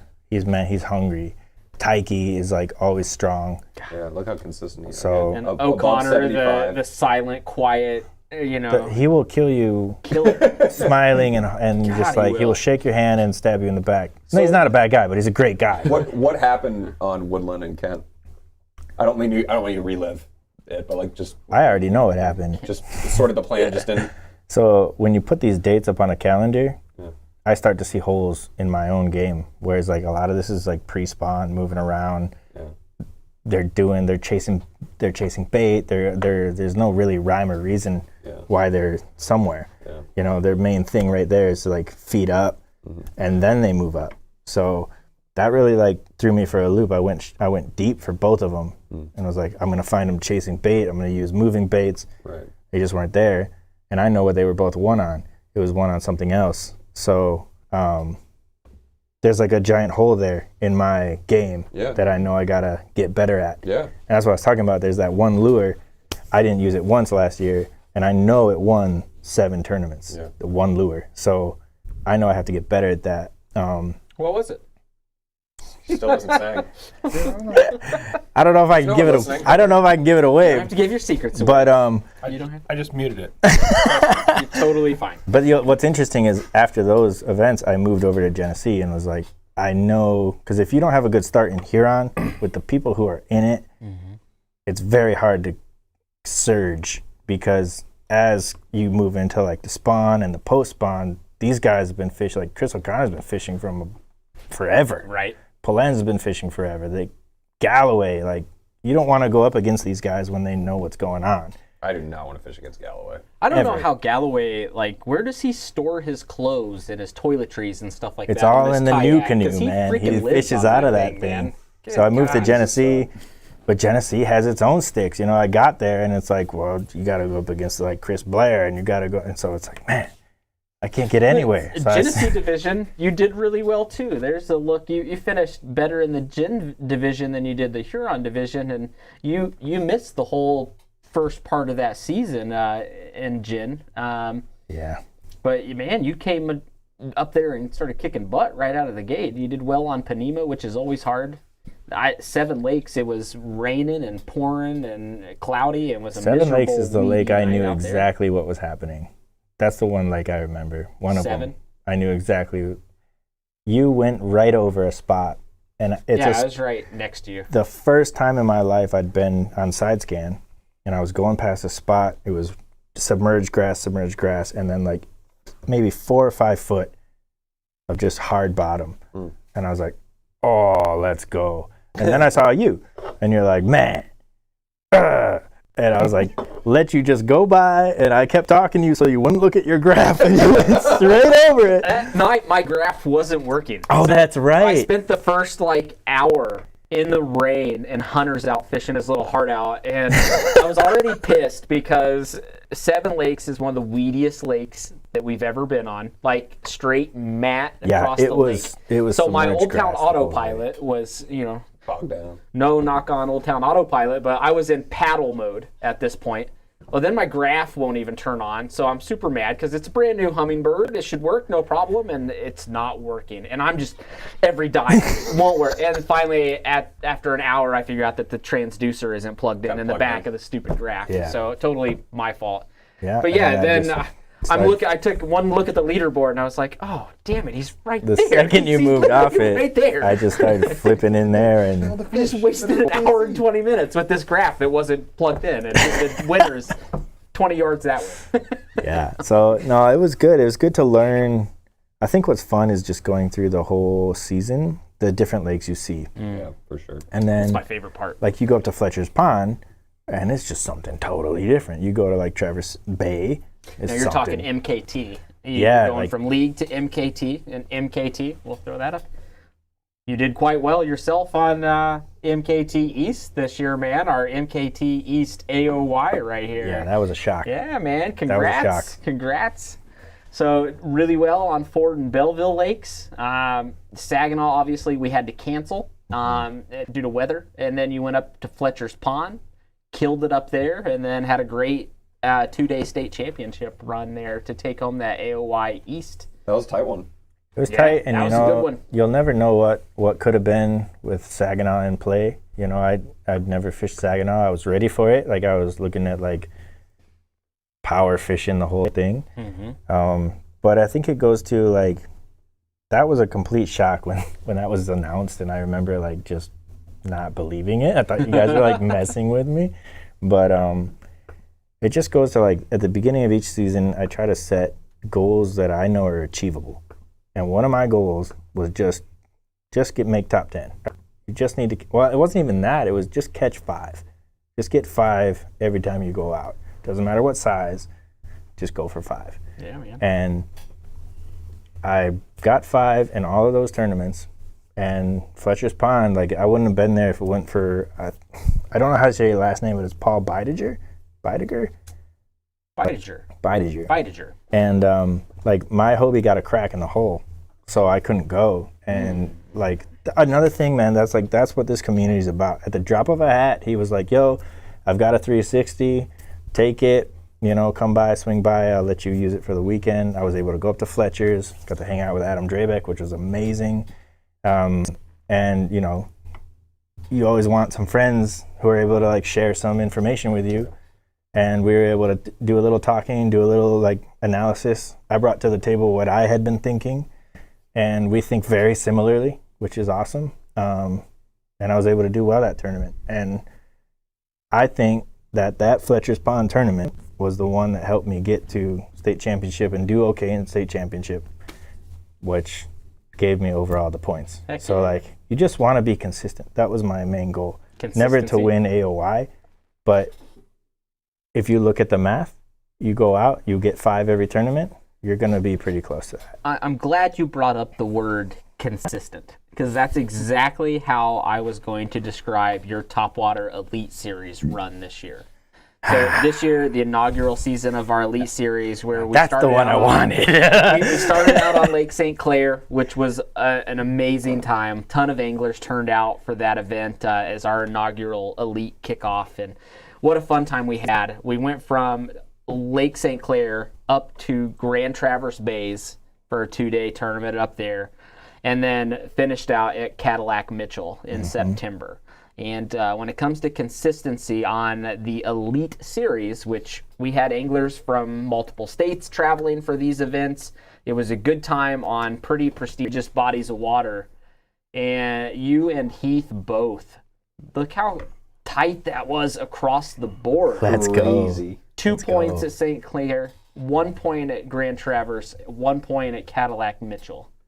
Good God, man. That made for awesome viewing as far as judging and the folks at home during that last tournament to see who was going to get crowned that inaugural AOY for the Elite. And you and Heath literally came down to the wire. Yeah, I mean, that's, and the funniest thing on Cadillac and Mitchell, Heath and I were launching from the same launch both days. And I was right there with you. It was fun to watch. that was so much fun. It started on Lake St. Clair, and like, I'd never fished Lake St. Clair before this year, ever. So having gone out there for big bass, I learned a little bit about like what I was looking for, watching a ton of YouTube, and actually like shout out Christine Fisher, because her YouTube, I was able to learn a lot about what she was using and kind of like what was going on out there. That's about all I'm gonna say, because there's some spots on St. Clair that like people keep really close to the chest, because it's for the most part it's like There's a big a ton of sand tournaments flat. out there. big bowl. Yeah. So Lots when of we money did to be well, had. on the Elite in St. Clair, I was like, man, I got to fish all these. And then I went up to Traverse City where I have some family and got to stay with them. That was the one I did do a couple of days of pre-fishing. Yeah. And There's your Traverse City run right there, man. Took home all the hardware that day. as a human being, as an individual, right, as like me as Chris Culbertson, that was the best day of my life. I've lived as a human being by myself. Like, I love Henna. We're going to have the best life ever together. Easy. Think about this. Ever. Okay. But that I've lived the best day of my individual life.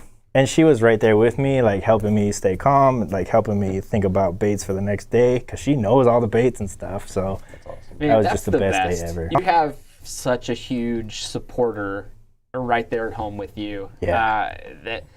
We've talked about this before. But, like, I'll show up at a boat launch at 4:30, 5 a.m. She's right there with you, man, every time. And awesome. she's there at the check-in. She's there. I love special. it. You know, that's so special for you guys to have that. I love it.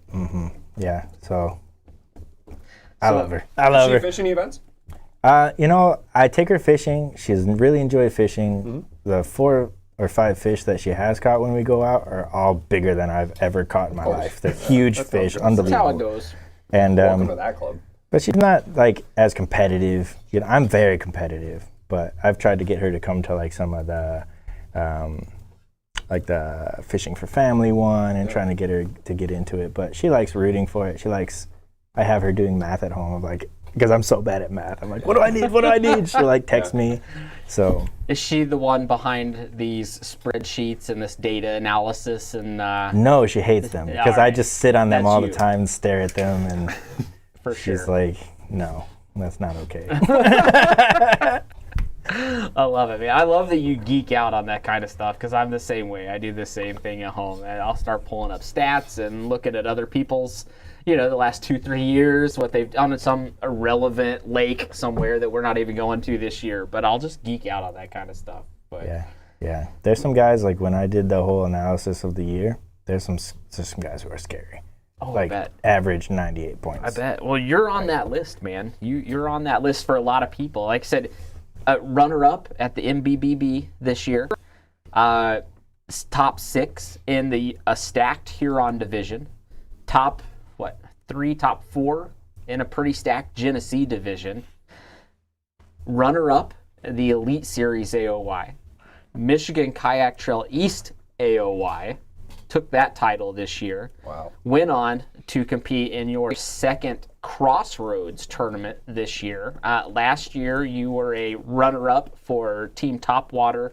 This year, defected and went to Team MKT and finished a third place team finish this year at the Crossroads Classic. Studs in that picture, man. Hell Dude, yeah. then you went down to the Fall Classic, had a good showing at the Fall Classic this year.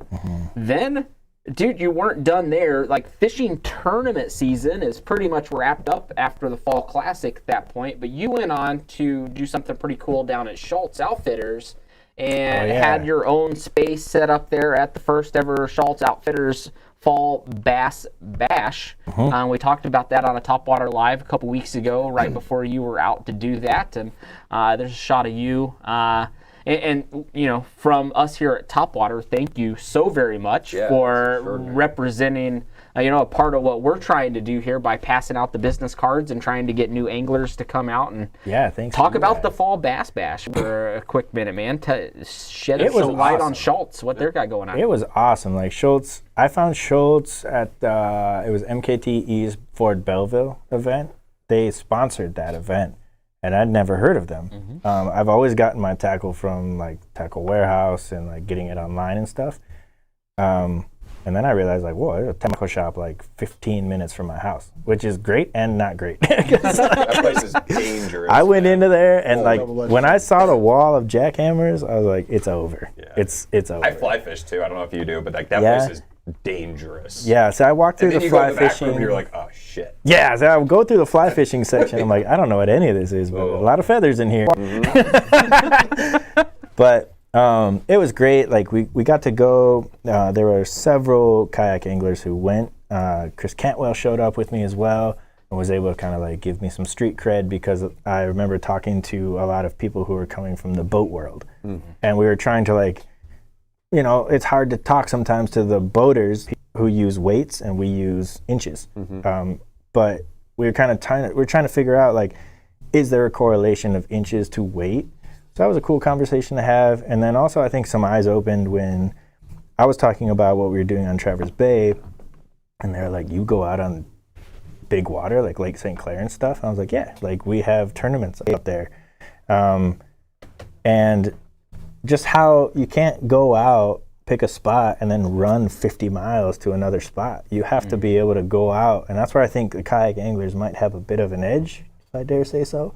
And I told them this, that we have to be able to go out and pick a spot in a lake that we think is going to be productive, because we won't have the luxury of making a run. If we zero out, it's because we made a bad decision, period. And if we do well, it's because you made a great decision. Well, you got lucky sometimes. So it was great to see Schultz. I just noticed that you switched hats to a Schultz hat. Schultz hat. Ever since I found them at Fort Belleville, that's where I buy all my stuff. Right I on. need to get over there. It's just a long drive for me. It's pretty Dude, cool. It's legit. I was just there like 3 weeks ago. It's unbelievable. Yeah, it's a legit. I wouldn't call it a tackle shop. It's an outfitter shop. They do guided services. They teach classes. They've got fly fishing tie classes going on like on a weekly basis now. If you go to the bass side, and I'm sorry, man, I'm so bad at names, but Jack's my dude. He's the one. He's the manager who runs the bass fishing side, I guess you'd say. And he also was from one of the college teams in the bass fishing world. So he's very, very knowledgeable. So like, not only was it me going to a shop and saying like, ooh, let me pick up a jackhammer.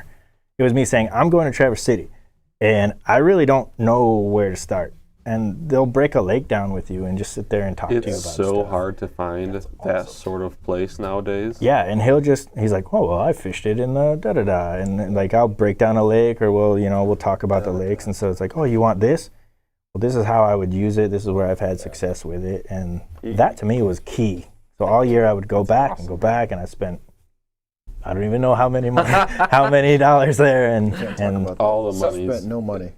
Something I try to do is like just walk into a tackle shop. Like, no one needs to know that I'm the Berkeley rep. No one needs to know anything about it. I'm just here shopping as a consumer. I want to see. Yeah. But dude, that guy was so informative. He gave me all the juice. There's a dog running around. Like, this is like heaven. Like, it was amazing. He hooked me up with his special A rig. It was like he really liked the I'm a Flit jerk bait. There was a new JDM. I'm a sucker for like little square bills, like little. Yeah, I mean. So he's like, you got to throw this. And I was, for fun, I was going up north to the bays too. This was just a few weeks ago, and he was like fall fishing in the bay. Dude, he was that place is just but danger. I want to go smallmouth fishing. What's that river right there?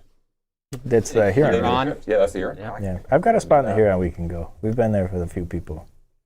I think in your YouTube video, you're out on the Huron a little bit that we want to show here, at least for one of the segments, I believe. So we hit on Steve's YouTube channel, Beyond the Banks here, but you also have your own YouTube channel called A2 Angler. A2 as in Ann Arbor, right? Yeah. All right. There's a couple AAs out there, the but letter this is A, Ann Arbor.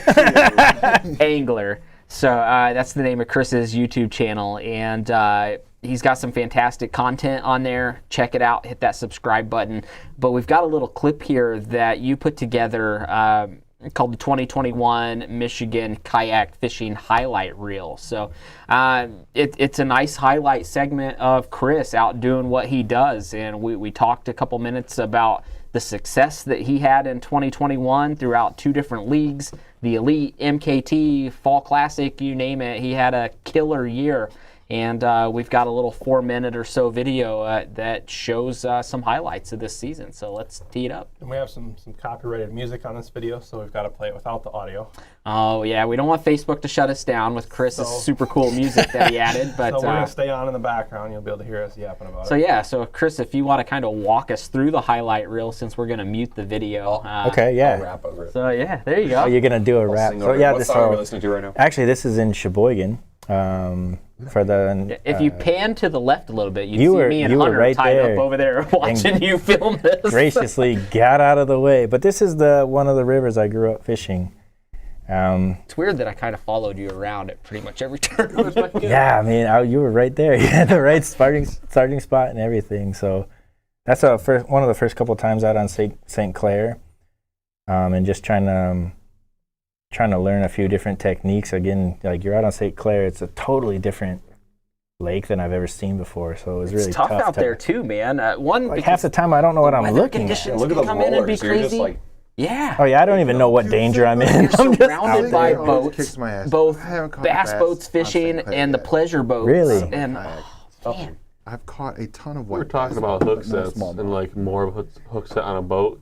You've got a pretty good hammer. yeah, it's a swing, dude. I'm watching your arm. It's not a little hook set. No, I It's mean, a, for a big part of the that's good first part of flexibility. Yeah. the first part of this season, I was trying to, take over Polenz's flow.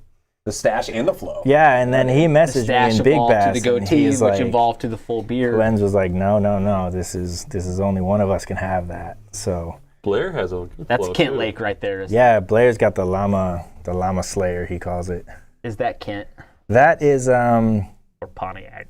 Ooh, That's that's a little ball and chain there. Is that that's Carolina rig? Ford and Belleville there. Ooh, That was a throwback. This is so I had 4 last minute Get in the net. 4 last minute entries, Run. and this is one of them. Yeah, one of them kicked me Genesee. out of I've the been money. there before. 8:59. Was 30 this the one that seconds. kicked me out of the money right here? This is the one that kicked you out of the money. Fader was the one right in front of me who saw this. Yeah, that hook set is no slouch. And the best part of it yeah. is Fader's back there counting, and he's like, "It's 8:59. Like, just take it easy, take it Look at easy." the speed. I should have denied this. And the accuracy. And it was That was 8:59:55. CS Mott. That was CS. Mott. Look at the fish. See ya. Peter Collins. No, he served his purpose. This Pondex, a lot of people actually know where this is. So. Bondex. This was the Look at team that tournament for tank. Big Bass. I had 2 20 and a quarters back to back. You seem to do something that Grant and I have been trying to get out Look and do at that. together, which is throw some tungsten around. And some Yeah, that was nasty like stuff. an ounce and a quarter or Yeah, something dude. like that. I gotta get better at that. This was actually me prepping for Saginaw Bay, throwing around a mag draft. What rod are you using? that a there? Veritas? Is it, yeah, I was gonna say, is that a Veritas? That or was a 13 fishing? that was a Veritas That's right not there. a Daiwa rod. Yeah, Not a that's- Daiwa, there you not a go. I Daiwa. noticed the Veritas. Sold to Ooh, and the Megabass, the little mag draft. yeah. How do you like the Veritas rods? I got a couple of You them. said I sold it. sold it. I sold it. Not much. So shit. during Michigan Big Bass run, I broke 5 rods. Oh God, dang man. So they were On all Big in Bass? service. Here's my PB You doing from fun the stuff state with them, at championship. least? And this one, I thought I had like a log, I know that spot. and then it moved, Wow, and yeah, I was look like, at that thing load skadoosh. And I just couldn't believe it. There was a guy that ran out from his house when he saw me catch it, and he brought out this scale from his. It was that close. That's when the Hobie flips and the Garmin snaps off. It almost wasn't. Look at that fish. Like 21 inch, a great probably fish, almost too. 7 pounds. That's a meat. Man, look at that fish. There's a big one. That was my didn't count from Kent. That little 6-incher. That wall. Big old It's a walleye, man. walleye, Sheboygan, prepping for the state championship, and then the 5 best bass of the year, which I think 20 totaled and like a quarter. 100. Smalley. It's like 103 and a quarter inches of the best year. 103 and a quarter. Smalley. My best 5 good across year, the man. year. So Any greens? I mean, yeah, there's a few. Yep. I think there's one. There it is. There he is with the Yeah. barefoot foot. So yeah, it was a great year. Great year, man, I don't think yes. I'll ever be able to replicate it, but I said that last year. I mean, it's just fun too of like seeing the new guys at each event, and like there's a few people who I know are really hungry. So there's a lot of definitely put a target on my back, which will be fun. Motivation, though, right? Yeah. Motivation. More motivation. Maybe. Increase. Target on your back for sure, though, man. There's a couple of you guys that produced this season that come 2022, you are the ones we're shooting for, man. I think the fish are always watching. So, my main goal, I guess, by the end of this, I want to AOY for the Huron division. Like That would be a good one. That for me to best Polens is my only goal. That would be good, That man. would be amazing. Well, both of you guys tonight, stellar performances throughout 2021, but above all of that, just stellar gentlemen. Good people, good guys to be around, always enjoyable to be around, and great storyteller, very informative, super helpful with the community. Super animated and excited and brings that next level of energy to the game. And you guys bring so much to the table and to our angling community. And I know we here at Topwater thank you both so much for all that you provide to our community. But to everyone else that's watching this, watching at home, that's getting to know both of you, and check out these YouTube channels. Check out what they're all about. These guys go out, they have a blast fishing, and what's better than that, man? Yeah. That's the goal, right? Go have fun and fish. That's so the goal. cool to see, like, when new people come out. Like, one thing I think Cantwell did that I loved at Huron is he would always ask, like, who's new? Like, is this your first event? That people raise your hand. We'd all go wild, Like, it's so cool to see someone win their first tournament. Yeah, like, absolutely. I'll never be able to get that back. That feeling of that first win, and you're like, wow, I actually freaking did this. Like, there's no way. Like, you chills thinking about it. It's crazy. And Chris is like the best ambassador for the sport ever. Yeah. Like, he is so amazing. Super good dude. I got to see him in action in the native booth at ICAST, and He's a good dude. he's a bomb I like it. for sure. Well, before we are out of here, a couple other things we wanted to do. First, I want to throw out a couple congratulations from all of us here.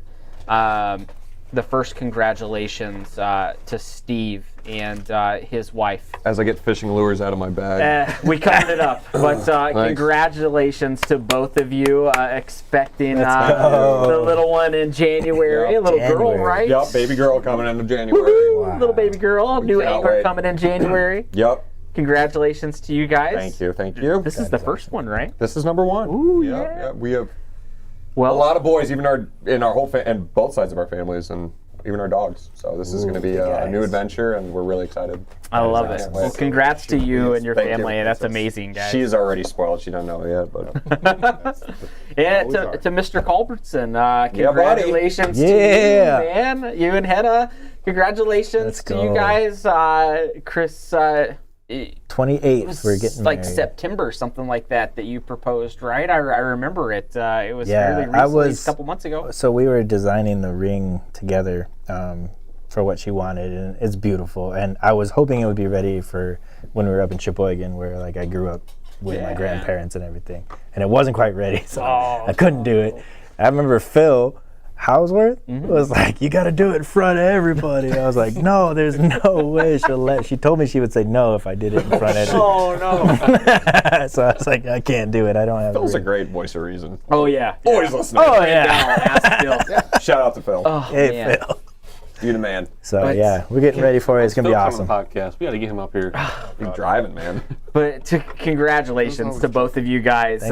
Thank you. Both new steps for both of you, and we couldn't be happier for you guys. Two amazing gentlemen, and we hope for the best for both of you guys. So, before we get out of here, you guys want to play some Last Cast? Maybe talk a do it. little college football. Changed Football. it up a little bit. We got it. Last cast. We got- college football. We got Ann I Arbor. brought some lures because I like to nerd out over fishing stuff. If you don't mind me cutting in, I want to know nerd everyone's- out, man. I want to know everyone's thoughts.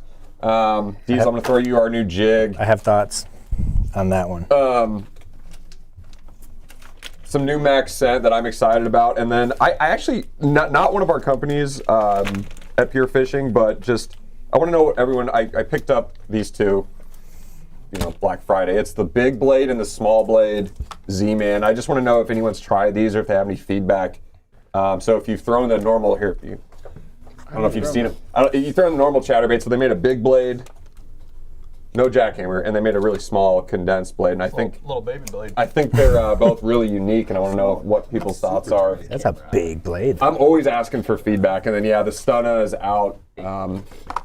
Really cool jerk bait. I got to talk to Hank Cherry, who helped design this. I was hanging out with Hank Cherry the other day. Yeah, we were working. We were working at ITAS. Thank you. Golly, relentless, man. All you do is fish for a living. He's number 2 on the speed dial. So I'll say this about We had a face. Yeah, have you used this? I used the Stunna You can take in it out, too. the Fall Classic. I won a couple tournaments on a jerkbait with the Megabass, the Ito Junior.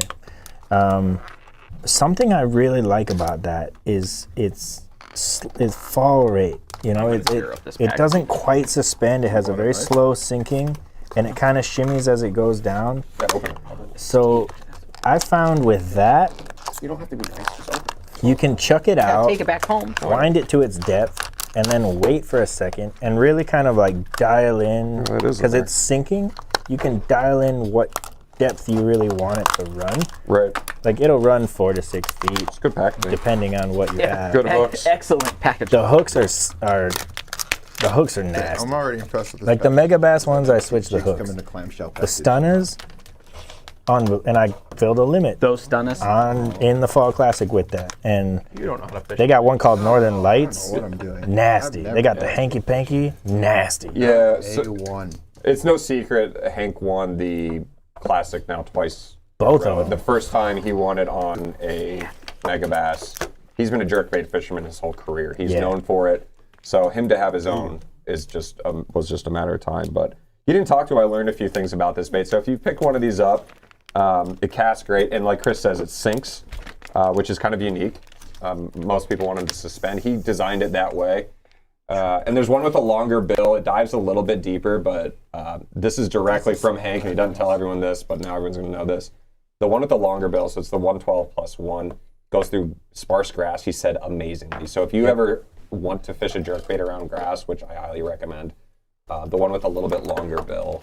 This is a higher end jerkbait, but I got some juice on these. and too. some Megabass like colors, right? I mean, Megabass is really dialed into the jerkbait game, so why change something that's They've done a working? good job on their collar So, selection. I'm Berkeley's, waiting- done a really good job on their collar Yeah. for many, many years. Nice to see that box. I like these Stunnas though. Yeah, man. So the jigs are also What is this size here?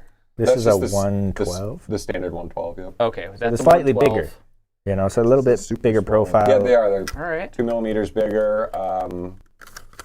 And again, they sink. That's really the unique. I think it's And the plus 1 one. foot every 0.7 second Yeah. is the sink rate, depending on the water temperature.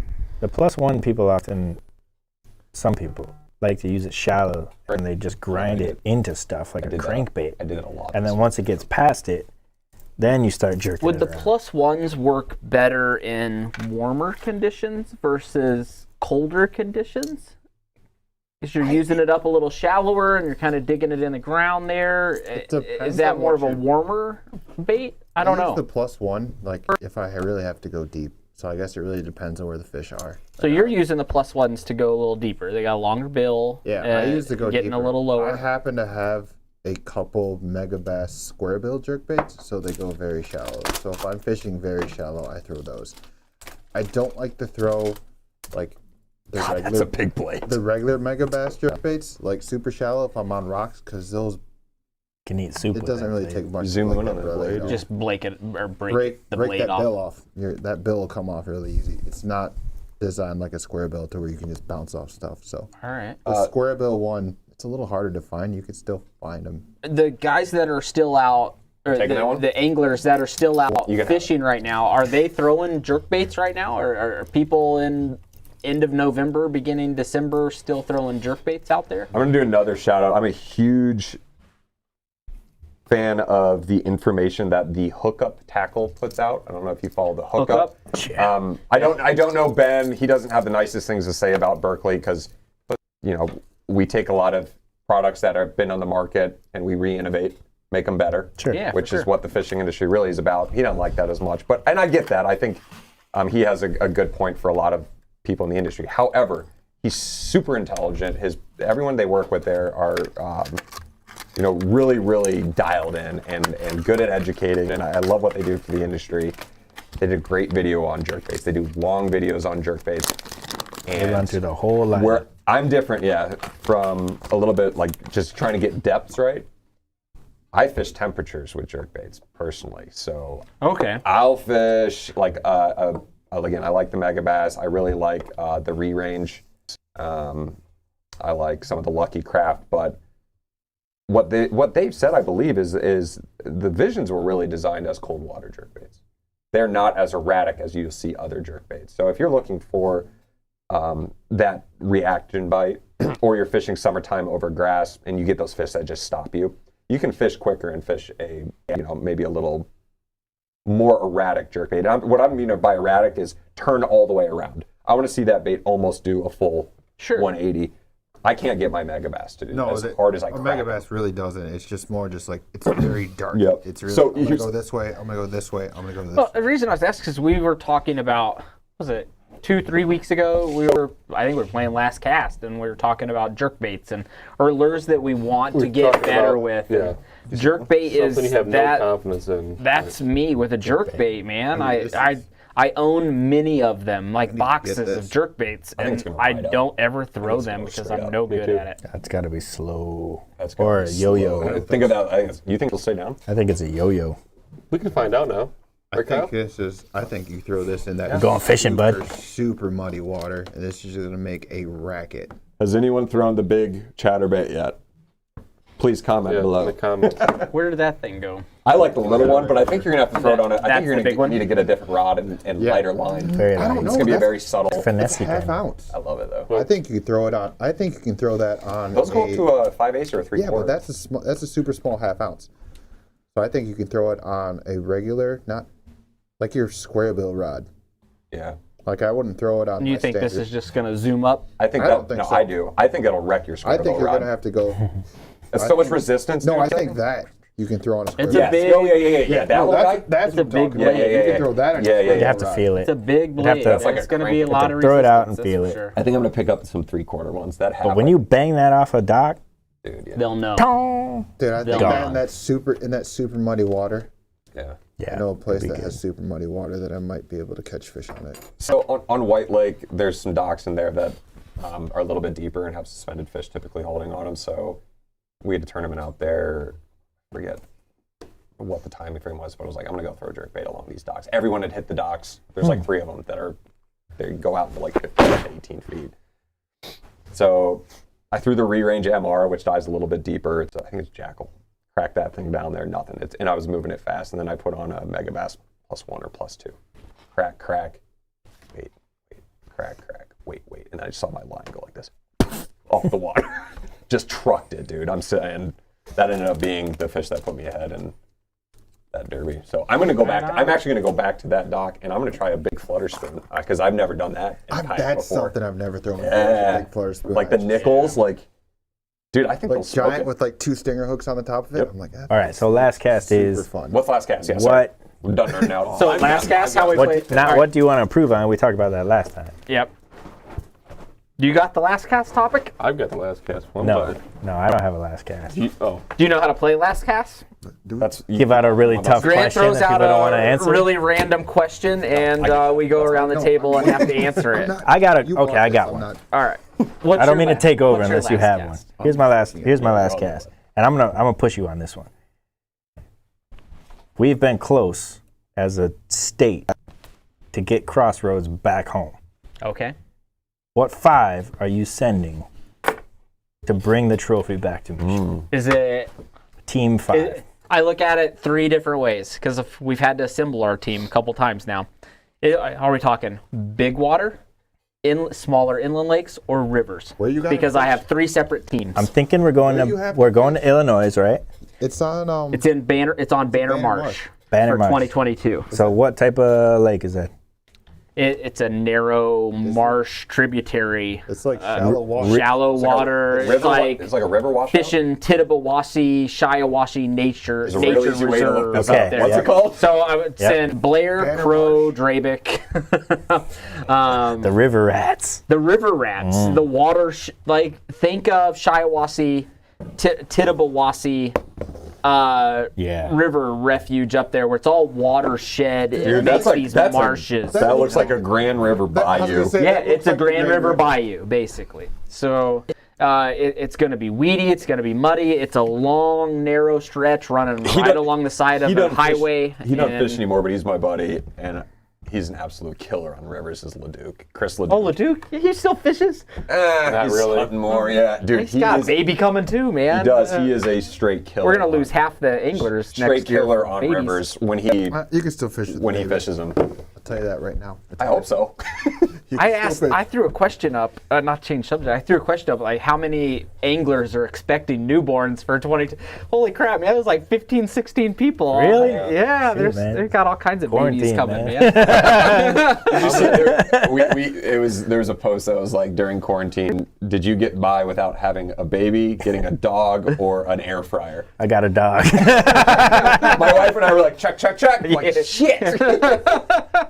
I'm gonna answer your All last. right, so all right, Yeah, sorry. you back to all right. So Banner Marsh down in Illinois for Crossroads. So everybody knows is a long, kind of narrow with little bayous, but it's a marshy, shallow fishing. These guys from Illinois probably tell me different, but that's what I know of Banner Marsh. I got you.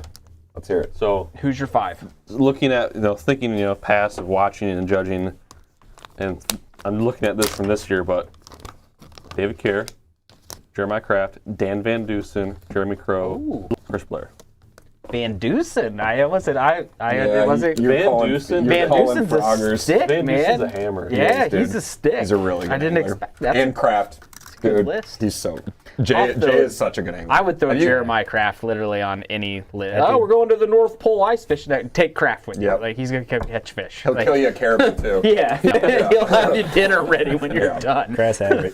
His average this year is I love is him. nuts. All right. Who's your... oh, Yeah, sorry. yeah. Who's your- Who's your? I want to hear one. All right, else. who's your Oh, five? I have no idea. He doesn't know enough Diesel? names. Who's your 5 Crossroads team for Banner Crossroads Marsh? for that. Blair, Drayback. On that stuff.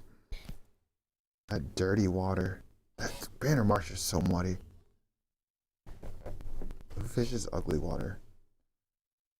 Pyatt fishes ugly water pretty good. Mullins. I feel he fishes everywhere. And Crow. Or Kraft. No, Kraft. That's a good one. That's a good one. I'm going Jeremiah Heath is my pick to collect. That dude, he's... The dude just always finds fish. and he's his mental attitude. I flipped him out of a kayak, and we both screwed up. Put that one day aside. That guy's mental attitude and his strength, and his similar to you. He hasn't been fishing forever. I mean, he's new to this, but he has taken it on. And I mean, why would you? If you love something, you're passionate about it. Why would you not learn as much about it as you possibly? That guy learns as much as he can. He stays humble. Sorry, get off my soapbox. So him, Drayback. I'm trying to think of other maybe Chris, you go. You're punching. You're going. I can go. And then probably Leduc. For current if they need just limits in current. He's just like a 16, 17-inch river killer. So Leduc's a good one for sure. yeah. Not just saying because he's my this friend. He's good. This Good is on river. hard. This is a tough one. There's so many good anglers that we all know of, but when I think of Oh shit! I'm watershed. forgetting. I'm so You always they're coming to me now. I'm gonna throw- other ones. There's so many guys. I'm gonna throw Drabick on there. I like Blair on there. Drayback getting the love. I like Zach Sawyer on there. I like Jeff Fader. God, Fader, Sawyer, Blair, Drabick. That's an amazing team right there. Jeremy Crow is if I think river fishing, I think Jeremy Crow. God, he's just a good angler all around, but when it comes to rivers, he knows what the hell he's doing. Yeah. God, Gotta get all up in Pat there. Geis is a great river fisherman. I don't know. I don't know, man. I need 5+ like This 3 or dude 4 too? more. Well, we get to send 2 teams. Chris so. Gilreath is amazing. Chris Gilreath is- Traister is a river rat. I mean, Traister, Dave yep. Mall is a river rat. Like, God, all these people that fish the Kazoo River down We should there. send a few teams down or over. I wish. We are limited to top 5. One Topwater, one MKT. Is that the deal? 2022 as well. 5 from MKT, 5 from Topwater. Be 5 from each one of our divisions. Come on. That's what I think too. We should just do our own. Like, honestly, why not? Just do our own Michigan Crossroads. 5 from top 5 from I each think division. that would have a We gotta lot. rebrand it, but yeah. That would end a lot would of be disputes. Awesome. You know. What if we did that and the top? Well, we have. You're too talking many football. It divisions could be now. something too like a many little brown divisions. jug that gets passed around. The Shillelagh, the Paul Bunyan Trophy, Yeah. Now we got The big things roll- jacket. Now we got things rolling again here. So that's a good question for last cast. There's so many good anglers, man. God, there's so many, and people. That Bruce George youngster that comes out, and we've got youngsters in each division coming Michigan out. is strong. Like man. Connor Greisen and those guys, like. God, straight up school you, and they're I got to go to school Man, tomorrow. okay. You know. I probably should say this, but because I don't even know, I wasn't around when it happened. But people are always talking about the Canadians, you know, and they're like, oh, when the Canadians come back, you know. I'm curious to see. Rob Aginski. You haven't really had a season with. I haven't gone The up Canadians. against the Canadians. So there's you know, Faulkner, Baginski, Karen and Dave Poole, Tim Percy. Like don't there's a even whole know. crew over there that are freaking awesome anglers. Man, when that border opens up, I can't wait to fish against you, with the you. same like stuff it's we're gonna be doing on awesome. our side of the border on Lake St. Clair. They got a whole crew doing the same thing over That's there gonna on be their side, man. sweet, And when like- we're all competing against each other, Yeah. holy crap! We gotta talk about numbers. That's getting back, numbers. Like when the numbers They've come had back. like 18 months to study Oh, these yeah. and be ready to come They've down just here. been sitting and waiting. Yeah. They're ready. They're over there like. Speaking of Rich Offner, Rich is going to be on our show here in a couple weeks. We got some big announcements with Rich coming on the show that we'll save. But all right, we got like 4 minutes. We're way past time, but 4 minutes. One last thing. Give me your college football playoff. Who's your 4? Oh crap! Freaking college football. Not good at sports. I don't watch sports, so I'm out. Yeah, I don't know. What? So I've heard a lot of chatter that I think Georgia's in there. Everybody's got to have Georgia Georgia's up there. regardless if they win or lose Saturday, Georgia's in. I think Michigan. Talking with my brother who loves watching football, my brother said we dodged a bullet by not getting Wisconsin because those are some big boys and they play tough football. So I think we have a better chance against Iowa Nothing but cheese. to put Michigan in the. You think Michigan has a better chance against Iowa than they do against Wisconsin? Yeah. I do. I do. All right. I do, Kirk because Ferentz disagrees, but I just think that Wisconsin can make a game really tough. And then I've also been thinking about this Cincinnati debate here. They've had a really good year, but what have they proved with it? Like, do they have a giant? well, they beat the number 6 team. It's their only loss. Okay, all right, but do they have a giant like in Ohio State? They got Notre Dame. Whose coach just quit? Yeah. Well, Fuck Brian Kelly. they destroyed it. Sorry.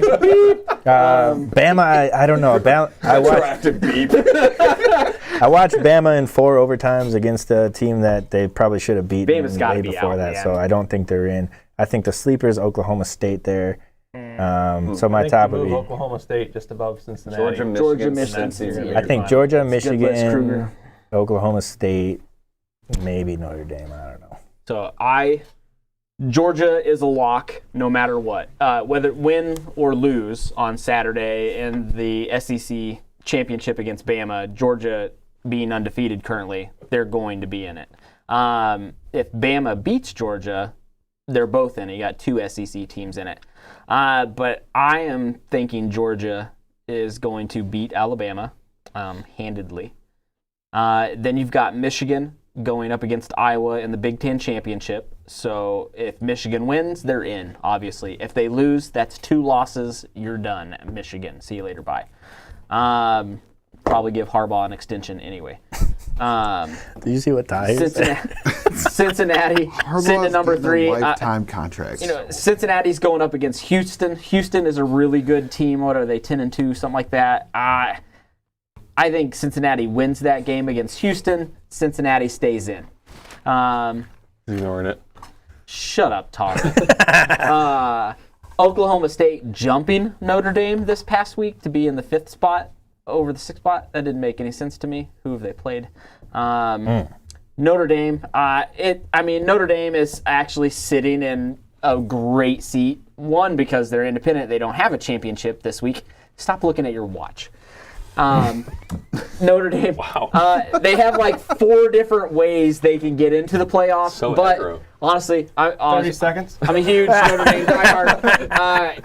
I hope that they don't get in the playoffs just for the fact that it would be an embarrassment, I feel like, if we did, unless we were playing Michigan. 15 seconds. If they get in as a 4 seed, Georgia is going to whip their ass Stay 45 tuned, to ladies 3. and gentlemen, for your late local news. Go Ducks! Let's go blue, baby. Ducks! I would have Georgia. Good night, America. Hasta mañana. Llama. I'm going to say Georgia. Oh, it didn't work. The video didn't roll. Didn't work. All right. I can fix So a little college football. Lots of things going on in the college football world. Not fishing related whatsoever, but we all have lives outside of fishing too that we're passionate about. So I heard Notre Dame only uses Ned rigs. Notre Dame only uses Ned rigs. That's why they're consistently at the top every year, man. And we don't go 8 or 9 years and almost a decade between beating our rival. And then celebrate it like we just won a national championship. Yeah, well, hey, at least we didn't burn any If couches. I couldn't beat anybody in a decade, I would I celebrate have no idea it what anyone's too. talking So, about right now. Same. Anyway, I'm out. Go anyway. Ducks. They have cool jerseys. That's tradition. Burning Little couches next is week tradition. preview for everybody before we go. Next week, December 8th, Season 3 episode. That's wrong, Episode 7.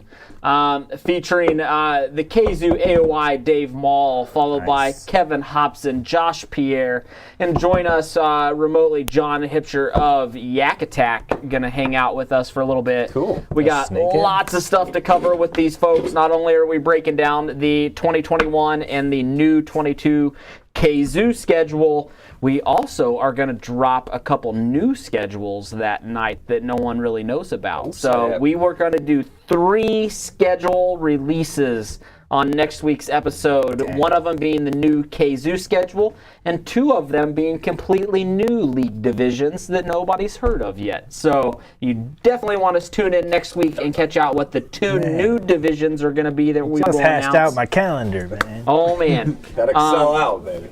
one of them would probably be Don't say that. not too far from you. Not too far from you. Not too far from where the Fall Classic took place, Oh, actually. dear. Oh, So, that's way too far. I don't but know, if you're in man. Ann Arbor, that's a short ride, man. All I'm saying Right. is that tackle shop I don't go that far east. looks Scared. pretty nice. That far, Very that Fall nice. Classic was a trick. But stay tuned next week. We've got a ton of new information coming at you guys with new schedule releases. Check in with John at Yak Attack, fresh off their national championship with KBF, headline sponsorship, and everything going on at Yak Attack. I can't wait to talk to John. So, Mr. Culbertson, thank you so much for driving across state and being with us tonight, telling so us a much. little bit about your background and reliving 2021. I'm so excited for you for 2022 to see what you're going to produce Yeah, next, we'll see. man. Steve Espin, thanks for coming in and talking pure fishing. Berkeley, showing us your YouTube channel and living that that good life out there, man. Just having fun. So It's an honor to be here and be a part of this. I've said it every year, and I'll continue to. This is a special group. well, we love having you guys. Yeah. We appreciate it. Without guys like you, there is no Topwater, and we know that. So we appreciate the support and all the effort you guys give, no matter if it's tournament fishing or being on a show tonight, just BSing about fish. So, Heath Atwell, I hope you get Yeah, better Heath, soon, thinking about man. you, buddy. Heath, Get better soon, man. Yeah, for sure. Because I need you out there next year. Yeah. 'Cause I'm gonna fight put you that back kid, in man. Get out of that He's my hospital, guy, man. brother. He's like my Adam. Like we share. Yeah, he's my dude. So Cheers, get man. better, bud. Get better, bud. All right, guys. That is it for tonight's edition of Topwater Live. Tune in again next week. A whole new action-packed show. And we thank you guys very much. And we'll see you next week. Bye, everyone. Thanks, guys. See ya.